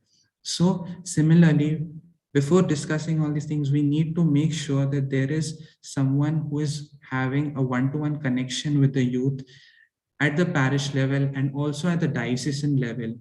The regional level becomes a little wider, but at the diocese, it is very much important to have dedicated youth animators. So yeah, that is my point. Thank you, Melvin. All right, so Tony. What about you? Okay, first and foremost, this particular question, I really wanted, as Melvin also said, why he raised his hand earlier. I raised hand, keeping in view the understanding, because old is gold and it will always remain gold. So my parish youth, I personally feel, was set as a base for the ICYM itself in Chandigarh region, and then the whole diocese, then the northern region. So it's always a learning process. So every day, along with the old people experiences, they are still there with me, in touch with me, so that in today's time as well, I am able to contribute towards the youth. That's one aspect towards it. Talking about this particular question, Jaswita, one beautiful 2 words in this particular question is church life. Church life is pretty much connected to my life. So my life is driven by the church. So the word changed here did hit me a bit when it comes to, why it needs to be changed was my question towards me. Talking about the policies, the programs, the orientation, as well as the activities. So first and foremost, I would put focus on the aspect that there's a lot happening within the church. So one major aspect and care that I would focus on the church life is that within this whole understanding of a lot of happening, let's take a very simple example, that when you fill a glass of water, if it overflows, it will spill, the water will spill out. So what thought I am keeping in this particular question is not the change, but the step, that is balance. That along with the youth ministry, all the other ministries that is happening, may it be parish council, the Vincent de Paul, a lot happening within the church, there should not be so many things happening at the same time that every individual, may it be a young school going kid or a youth or someone very elder, is confused. So I won't focus at all on the change aspect, because change is challenge. At the moment, there is a beautiful cycle that is functioning at your respective parishes. May it be a different situation at my area, different situation in your area. So as Melvin said, he is in Pune, but he's catering to his particular area. So if understanding the situation in respective areas, the policies, the programs, the orientations must be molded accordingly. So as we all know, ki jab, a potter, someone who makes it, molds it according as per the size, the shape, the beauty that he or she wants to add towards it. So is our life towards the church. And the church life will have changes in coming days as well. So catering to the situation is the step I would focus on, but the balance should be there so that every individual who is contributing their time, their life towards the church is not confused, but rather committed. So that's my whole understanding towards it. Thank you, Tony. As you said, we all know that change need not necessarily mean that something is not right for it to happen. It could also mean that, we are evolving one step at a time. Rightly said. So yeah, evolving basically. Jyotsna, I want to put this same question to you, but in a little different way. Also, because there was one very relevant question indicating women, okay, because you are a young woman, one of the youngest presidents to be a national president, to reach the national level and be a national president of ICYM. So let me first ask you the question which was placed, and then let me connect it here, okay? So very often religious sisters are not accepted in the youth group. They come for meeting, but they are kept separate, and only priest takes the major decision. How to deal with this? Now, again, as a young woman, what do you think, what concrete points do you think that the church needs to, evolve? Let me not say change, let me say evolve, in order to bring together the young women as well? Because I personally know it is challenging, but let me hear it from you, who's reached the national level and who's been traveling, who's been to places, and who's had, your bit of experiences. How do you want to express this point as a young woman? Okay, so I'd like to share my experience as a young leader. It's very sad to say that patriarchy, misogynism, sexism, these are the things that I come across on a day-to-day basis. I do, okay? The very fact that I am a woman, that forget the age, okay? Forget that I am young. The very fact that I am a woman is kind of seen as a, I don't know, it's kind of seen like a dark spot on my, like, on a very good thing. It's seen as a dark spot. Like, I'll give an example. Now, I am organizing a program. So you see, I am sitting and planning and executing the entire program, the mastermind behind it and everything. And there are few people who have the audacity to come and tell me how to go about with my own plan. Like, I have created that thing and I am going on about it, and you are coming and you're telling me, oh, I do not know who created this, but you're not supposed to do this, you're not supposed to do that, simply because I fall into the category called as female, simply because I'm a woman.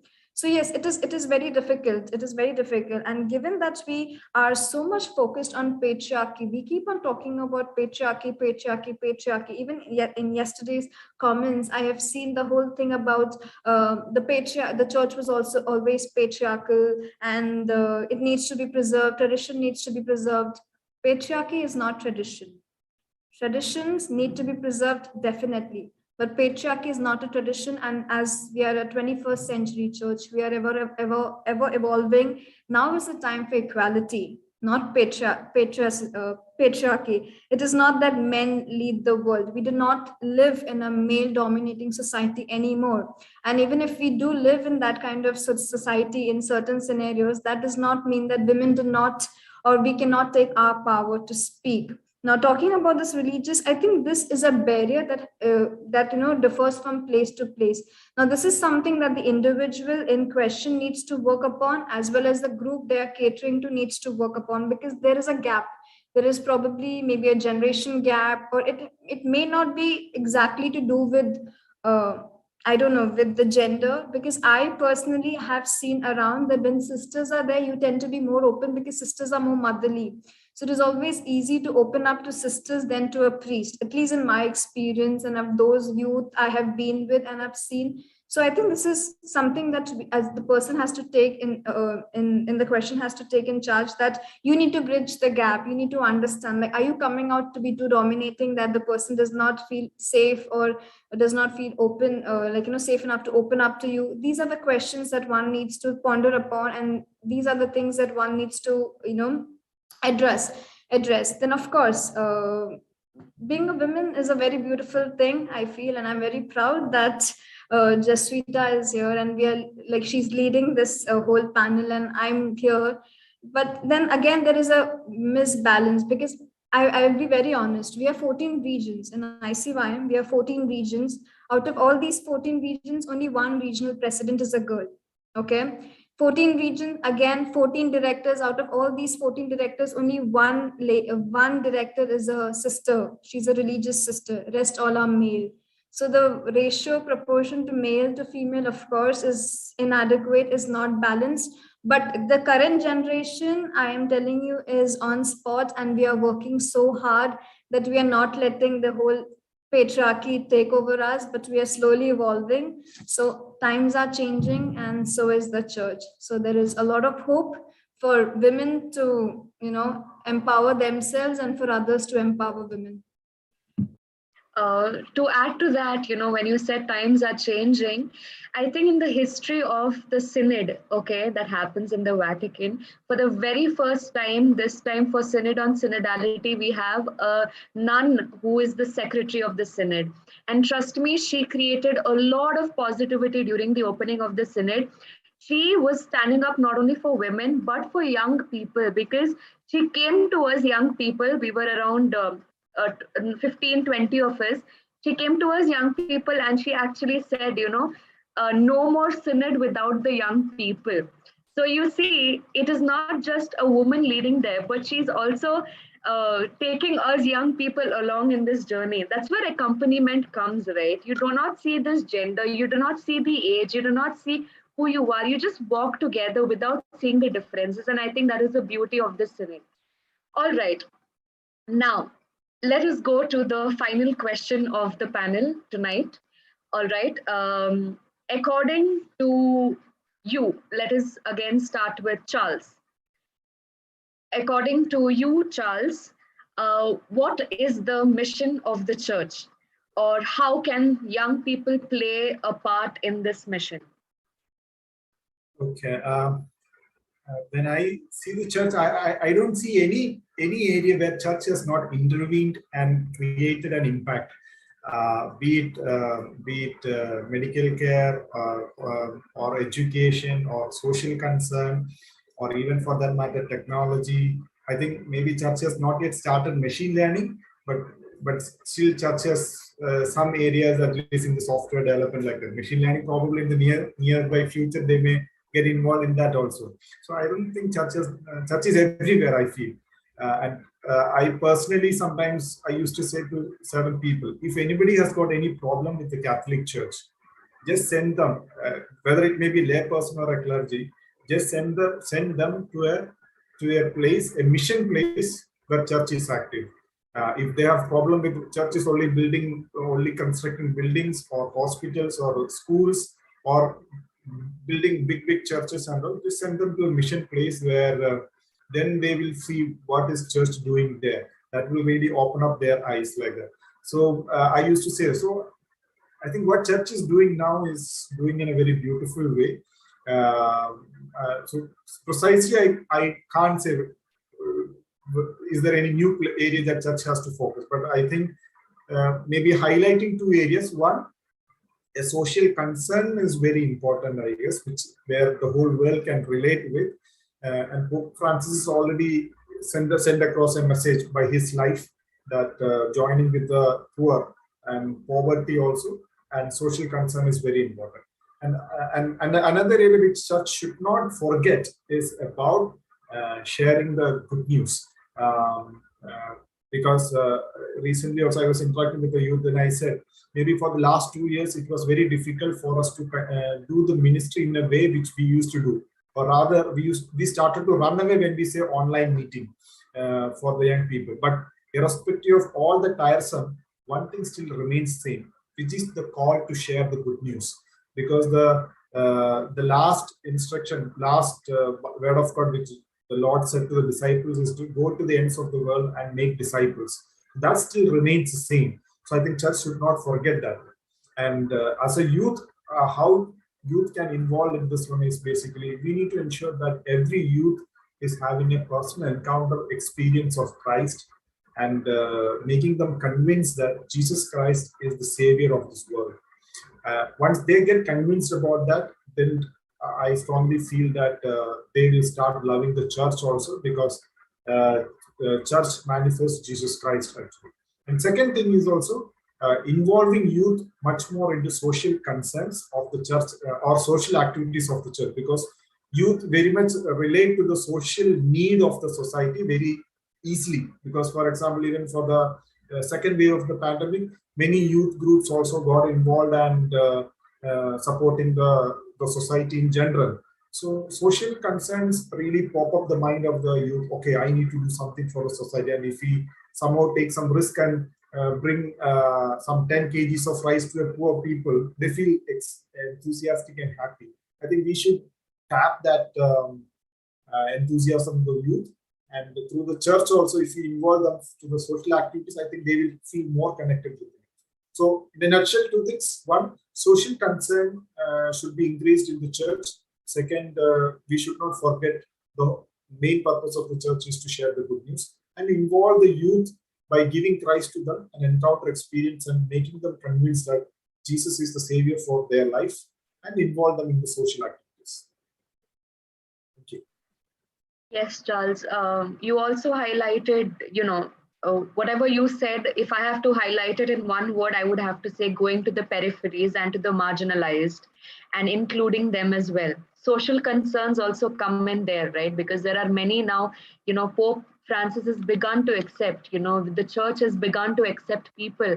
And I think the mission of the church is somewhat working. I mean, your point of view, what the mission should be, it's somewhere it has already begun. All right, Tony, what about you? according to you, what is the mission of the church and how can the young people be participants in this mission? First and foremost, of course, yeah, while pondering upon this particular question, what comes to my mind, the very mission, it's goes along with the vision as well. Everyone, every company, anything you talk about goes with the mission and vision. So the mission of the church, I personally as a youth feel, is to prepare every individual, to make them know who, what, how Christ is, how he lived, what his love is, and every single day that the Christ lives for you and you have to live for the Christ. So that one major mission the church is entrusted with, and that church is throwing light upon for every individual out there. Specifically talking about the youth now. Now the spelling itself, Y-O-U-T-H. So the initial itself says Y-O-U. So it initiates and starts from me.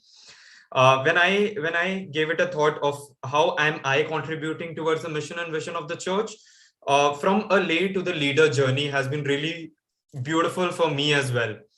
There was a learning process, there were challenges, there were difficulties, there were failures, but still I could bounce back, go back to the church, go back to my Jesus, say that I'm committing mistakes, say that I'm unable to focus or do this particular things. I need your support, I need your guidance, I need your blessings all this while. So, the very mission and vision needs to be catered in such a way that you never give up to what commitment or dedication you are, portraying forward. Now, talking about the whole journey, as a youth, as an individual, I'm still ready and looking forward that, my youthful journey will never end. I have to contribute and give back what I have learned to my youth today, so that the mission can be achieved properly every single day. So certain points in my mind, every Sunday I go to church, every day I visit, or the youth meetings when it happens at my parish level, is that what may come, challenges may come, difficulties may come, never give up. So that commitment, that we are on the same page as one big family, so that if I am going low, my rest team would also go low. So that thought process, that feeling should never be there. That is one part. And this very mission should be revived and renewed every single day. If, one beautiful thought related to this is, we do participate in the Holy Eucharist every single day. We receive the Holy Communion, many are there who have committed that every single day they will participate in the Holy Communion, in the Holy Mass, so that they can receive Jesus. So what does that thought process mean? That Jesus is dying on the cross every single day for us. Yes. So that very feeling that you are there every single day new in the church. So the mission is achieved every single day. So never give up, ever you fail, ever you fall down, at any point you feel that the plans, the things couldn't be executed properly, there's always a learning process that is backed by it. So that thought process is the mission that I personally feel.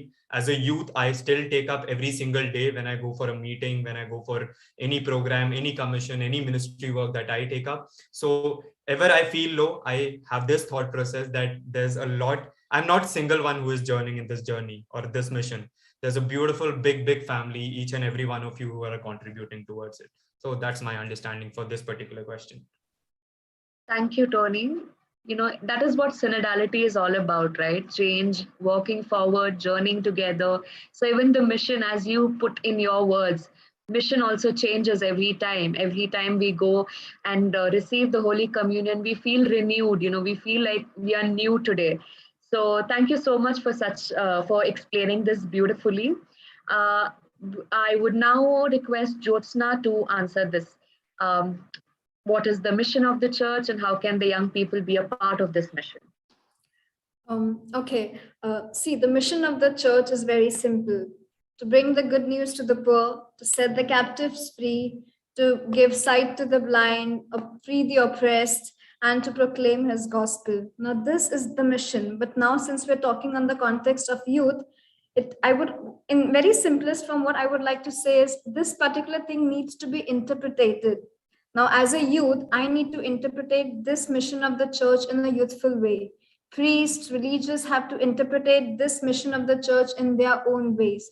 So what happens when each of us interpret this message in our own way and do our own little thing? This is what brings the church closer and together, and this is where you get a vibrant church.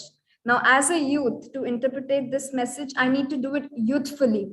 Now, of course, I may not be able to heal the sick or restore the sight to the blind, but what I can do is be there for them, volunteer, offer a helping hand of service. You see, the mission of the church is so beautiful that it caters all round aspect, social, formation, spiritual, like everything is so well fitted into this mission. Like I might not be able to set the captives free, but I as a youth have in a way to be the voice for the voiceless. I might not be able to, do something, but I can always be there for the old people. So the mission needs to be interpreted in our very own ways. And once that happens, then the church, as I said, is going to be so beautiful and so vibrant.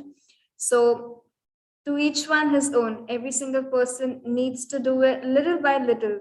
A drop makes the ocean, right? So even somewhere, a little thing here and there that we do fulfills the purpose, fulfills the mission on its whole. So that is my understanding. You take the mission, you interpret it in your own way as a youthfully, and you bring vibrance to the church.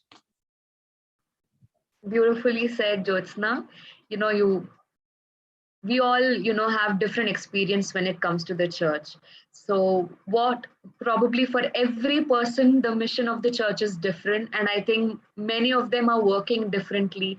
That is why, Pope is also, you also said about, what we can do as young people is go and serve. So service leadership is also something that the Pope Francis is also, highlighting on. All right, Melvin, your turn. What according to you is the mission, and where do you see young people in this whole scenario participating? Okay, so me as a youth, and I'm unmuted. So yeah, we need to be Christ-like. Simple.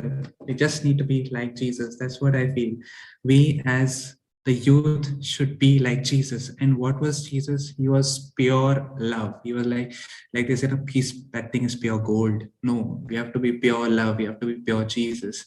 Now, we need to love truly, faithfully, and completely. I might have just repeated the lyrics of a song, but yeah, that is what I mean. We need to love. And how to do it as a youth. Now, how to do it as a youth? How me as a youth, or how me or my fellow youth members, how can they contribute through their love? How can they contribute through their love?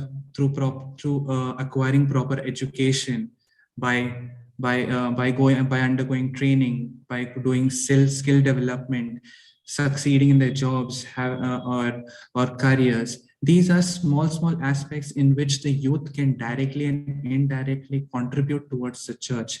That is what is needed. They need to serve. And like also as Pope Francis said, I just remember there was one line that he wrote and which had stuck to my mind really long back. And I do this thing. I am this. I prefer a church which is bruised, hurting, and dirty, because it has been out on the streets, rather than the church which is unhealthy from being confined and from clinging onto its own security. So I don't know, I might have the words might have gone up down, but yeah, I prefer a church which is bruised, hurting, and dirty. I have seen the youth of my church, the youth of my diocese, and many other. If you see, I've personally known Jasvita. I've been a part of. I've discussed some topics with Tony, and I've been in contact with Percy. And there are many other YCS, ICYM members who are out there, who are being bruised, who are dirty, not mud wala dirty, but yeah, they are going out in the streets and they are working. So we need such people to serve, and all this will only come out of love for Christ. Whatever we do, even if it is as simple as giving or being there for a person, listening to a person who is in distress. Do it out of pure love, which is centered in Jesus Christ. So that is what I feel is a mission of every youth. Do it with love for Christ. So yeah, that is mine. And I would like to add before I go, Charles Bhaiya, you are not an old person. You are still young and evergreen. So Everybody's rooting for Charles right now. Okay. Okay. Yeah, Tony, want to make one beautiful thing what Jyotsna also said, I would like to definitely put forward. The church is all set and changing in such a way that the male and female are going beautifully together. One best example is come to my parish. I'm welcoming each and every one of you. We have a beautiful office bearer group. Apart from the boy rep, all the other posts are taken up by the girls. So that's how the church is setting ready. The church is marching forward. I myself I just texted Jyotsna that even the most, like all the office bearers in my parish are women. You take it, president, vice president, secretary, treasurer is a boy, but are the main ones, all are girls. So yeah, go girls. Go young people. Okay, so I really love the whole energy that our panelists have created today. It is through your sharing that we have come to this beautiful ending of this 2-day panel session. All right. So kudos to you panelists. And now the floor is open to the audience for questions. There are a few questions that have already been raised. So I would like to ask them. Any panelists would want to answer them, you are free to, all right?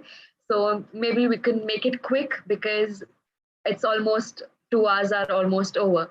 Okay, how do you perceive youth formation activities? Is it listening to, is it understanding them? Is it creating an atmosphere for youth to grow in their faith and spirituality? Could you prioritize? Should I repeat it? I think it's a bit, okay, Melvin would want to, you've raised your hand. Melvin, your audio. Yeah, so yes, the activities of youth formation are actually helping the youth, because I personally at the ground level, when I see parishes, like for example, in my personal experience, we as a diocesan team had gone to a mission station, yeah, and we were told that we have to conduct a program and also how to teach the youth over there how to conduct the program so that further on they become self-sufficient. And further on, they came to our parish to conduct a program. So you see these youth formation programs, these meetings and events, seminars, whatever is conducted for the youth, I believe personally are really beneficial and should be attended by and should be encouraged and attended by the youngsters for whom it is conducted for. All right. Adding to what, yeah, can I? Go on, Jyotsna. Adding to what Melvin said, see, the resources are one and the same. It again depends upon every individual how they make use of their resources. Now, in sharing a personal experience, my entire formation, my entire personality development with the way I speak and everything, it evolved and it developed in the church. Okay, my mother is here right now. I'm pretty sure she's gonna hit me with chapel, but she literally would put me in the church. You know, I started altar service at the age of 7. So since then, I've been in the church.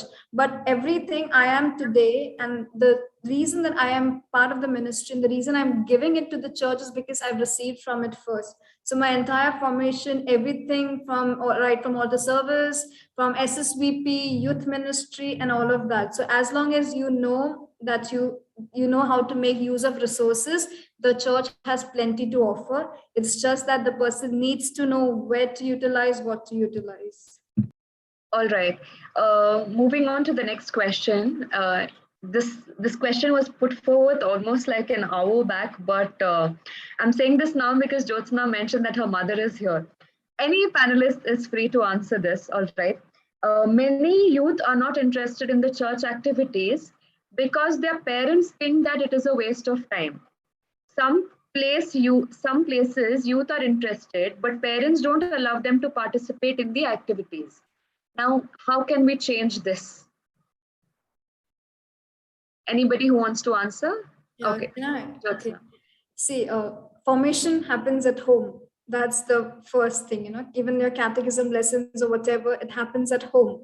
So if the very environment that you're thriving in is not letting you, is not sending you to the church, or is not letting you go, or is being an obstacle, then there is nothing much, there's nothing that the youth can do in this context. So what can be done is just like what we have started in my parish. This is the thing that my youth director is doing in the parish. The youth director is visiting the parents on a personal level and is taking them into confidence, because many parents have this ideology that the youth is saying that they're going to church, but they're not going to church. They are wandering around, they are getting into bad companies in the name of the church. They're misusing the whole youth thing, because there's a concept that youth mein jayega matlab bacha bigar jayega.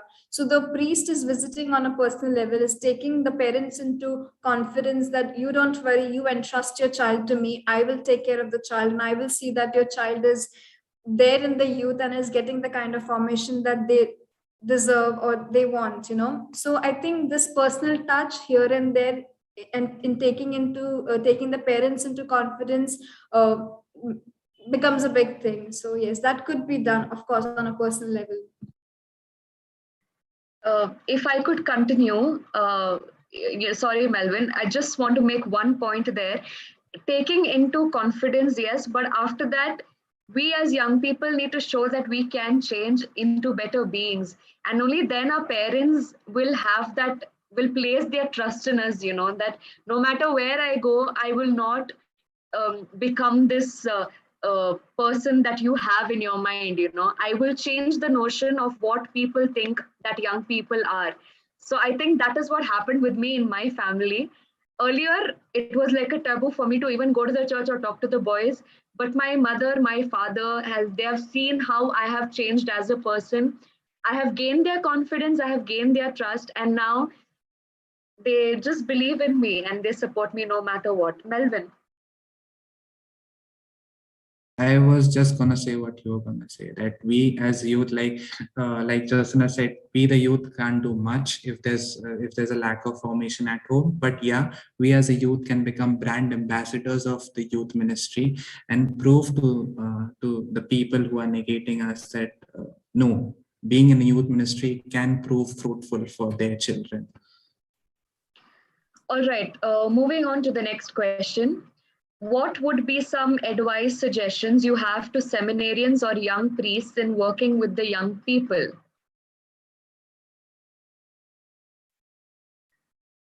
Would Charles want to answer this maybe? What would be some advice or suggestion you have to seminarians or young priests who are working with the young people? Maybe the same thing which I told for the second question also about understanding them, rather than achieving our objective of fulfilling certain activities and involving the youth for that. That should be secondary actually. The primary should be understanding the youth and youth traits, and through them try to give Jesus Christ. That's what suddenly comes to my mind. If something else also pop up, definitely I'll share. And maybe one more thought is that for youth to understand the philosophical and theological dimensions takes time. For them, it's fellowship and being together, casual chit chats, all those things matters a lot when they are at a young age. So we need to spend more time in that, and once they are with us, we can slowly give teachings also.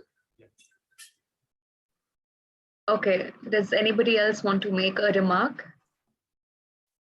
Panelists, this is the last chance for you to speak, and then we will close. That's why I'm saying. Catering to the time only, I was, keeping myself, in a very controlled manner, because for every aspect. Now, if as the question says, for the young seminarians, young fathers, young sisters who are coming to a parish, the biggest life example is that of Saint Don Bosco. That's what I cater to.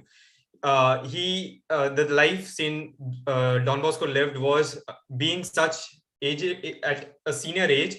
He came at the age of youth to understand the youth and to live with the youth, to work for the church and get the mission implemented. So the point being here is, all the young minds, especially when they join seminaries, they are committing for a vocation. So youth ministry also turns out should be a vocation for them. It's a calling for them, that they are, allotted a very big responsibility of not just one life or two lives, but a group of maybe 10, 15, 20 young minds that are coming together. So they need to come from that age, if they are 5, 10 years old, to a very younger age, so that they can be on the same page and march forward. Yeah, I would also like to add, based on what Tony said, listening and understanding with an open heart, open mind, and keeping all the prejudices and, most importantly, your preconceived notion aside. When you, like, this whole thing can be summarized, when you keep your preconceived notion aside and you just listen and understand with the open heart and open mind, everything falls into place. All right, I think, okay, Melvin, the last person. Okay. I would just like to say to all the young seminarians, just have faith in the youth. Sooner or later, they will come around. Can I have just one sentence? Yes, the last one. Okay, no more chance to the panelists. We have spoken enough today. Okay, I'm just putting it in a very funny way. Don't call the youth to come for confession. Let them invite fathers that, Father, I want to make confession. If they are doing like that, I think we are one. We have a few deacons, a few brothers, the entire papal seminary with us. So I think a lot of notes for you all to write today, huh? Okay. Anyways, wonderful discussion today. And frankly speaking, there may be a few people, we've had a lot of experience with the church, with the youth ministry, but I'm sure we are still in the process of learning. And today we have gained so much.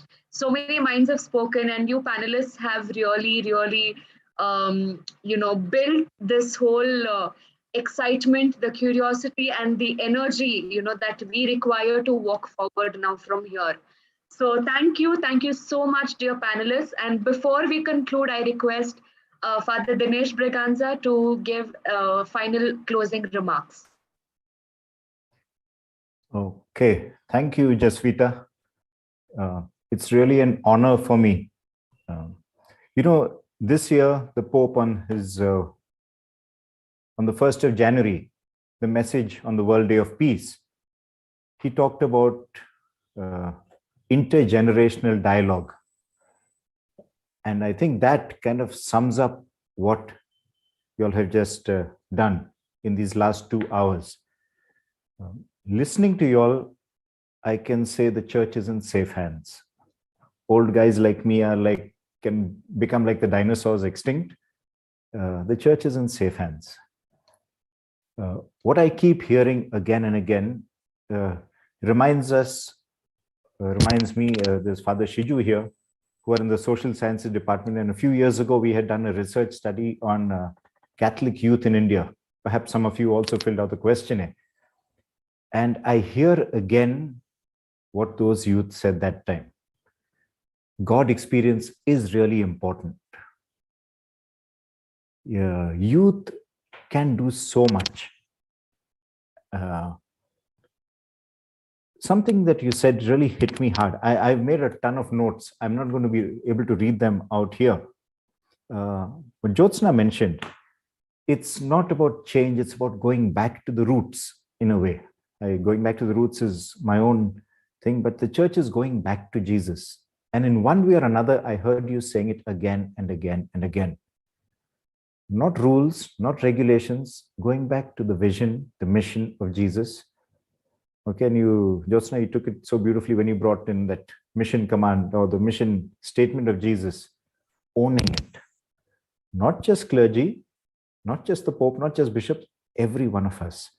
And that gives me such a tremendous sense of hope. The church has become practical. Tony mentioned about how we need to be outcome oriented, result oriented. I think that's so important. We can't keep doing things like you said at the end. If you're waiting for people to come for confession, no one is coming, something is wrong. Don't do the same thing. People are not going to come. Take the church to the youth. Reminds me, I'm a Jesuit of Gujarat province, and tremendous mission work done there. A huge amount of this mission work is done by the sisters, the religious sisters who can go into the houses where nobody else can go. You youth can reach where us all fuddy-duddies cannot. You are the future. Mission is not just so-called clerical ordained ministers who go out to missionary work. Mission is all of us. Again and again, I heard you say, youth need to be understood, recognized for who they are. When we recognize youth, when we understand them, they will on their own come to mission. In a church, I'm in Papal Seminary right now, where a big chunk of people are. And it was so refreshing to hear from you the importance of that personal encounter with Christ that changes everything. I heard each of you mention it in one way or another. So thank you for that. This thing about being ambassadors, not of the church, but of Christ, reminded me of what Saint Francis said. Preach Christ at all times, even use words if you have to. In a church which is in a crisis of credibility, I think you are throwing us a big challenge. So thank you for this. I love the word that kept coming again and again. It's not just change, but it's about evolving. An encounter with Christ and growing into a deeper encounter with Christ. Involved in the church, yes, and allowing this to spread out into the peripheries.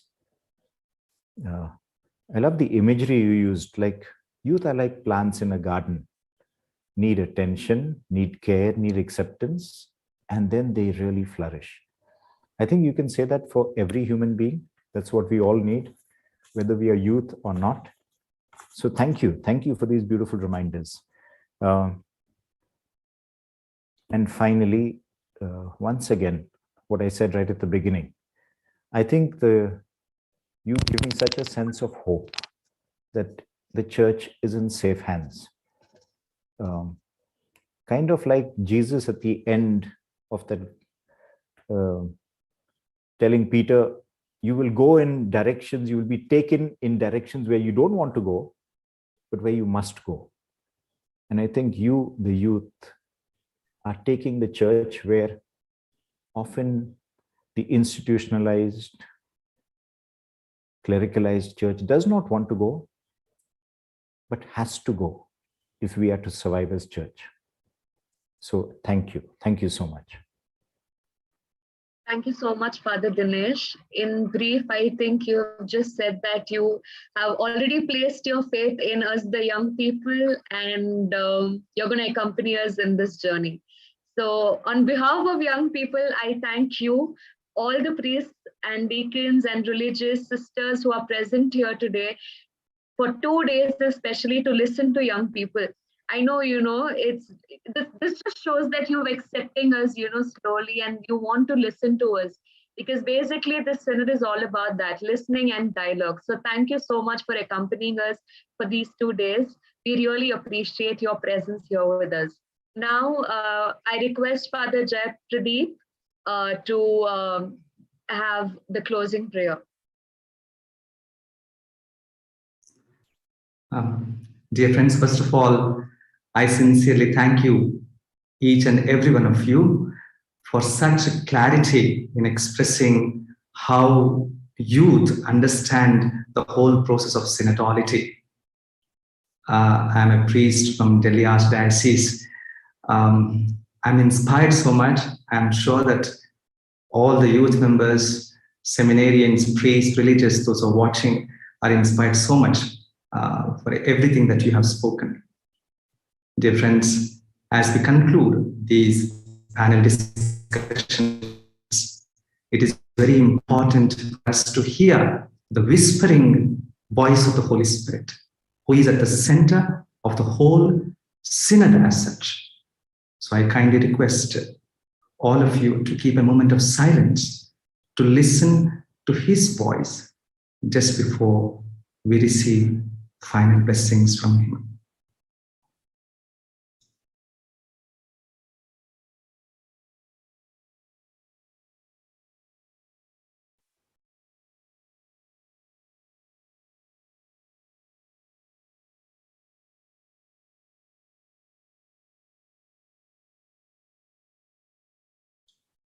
O God, you are our hope, and in a wonderful way, you bring the youth to our world, and everything you touch becomes young, new, and full of life.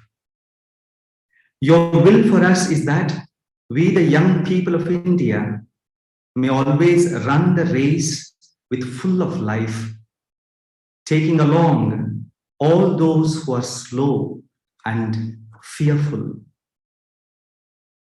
Help us to be attracted by the face of Christ, your Son, whom we love so much, whom we adore in the Holy Eucharist, and acknowledge him in the flesh of our suffering brothers and sisters. As youth, we understand that our momentum, our intuitions, and our faith is at most important for the growth of the church. Hence, help us day after day to be in communion with the church, participate in every aspect of the church, and become active evangelizers to continue the mission of the church. We make this prayer through Christ our Lord. Amen. The Lord be with you and with your spirit. May Almighty God bless you in the name of the Father, and of the Son, and of the Holy Spirit. Amen. Good night to all of you. Thank you, Father. Good night, everybody. Let's carry on with the same energy and be more youthful than ever. All right. Take care. Bye-bye. Thank you.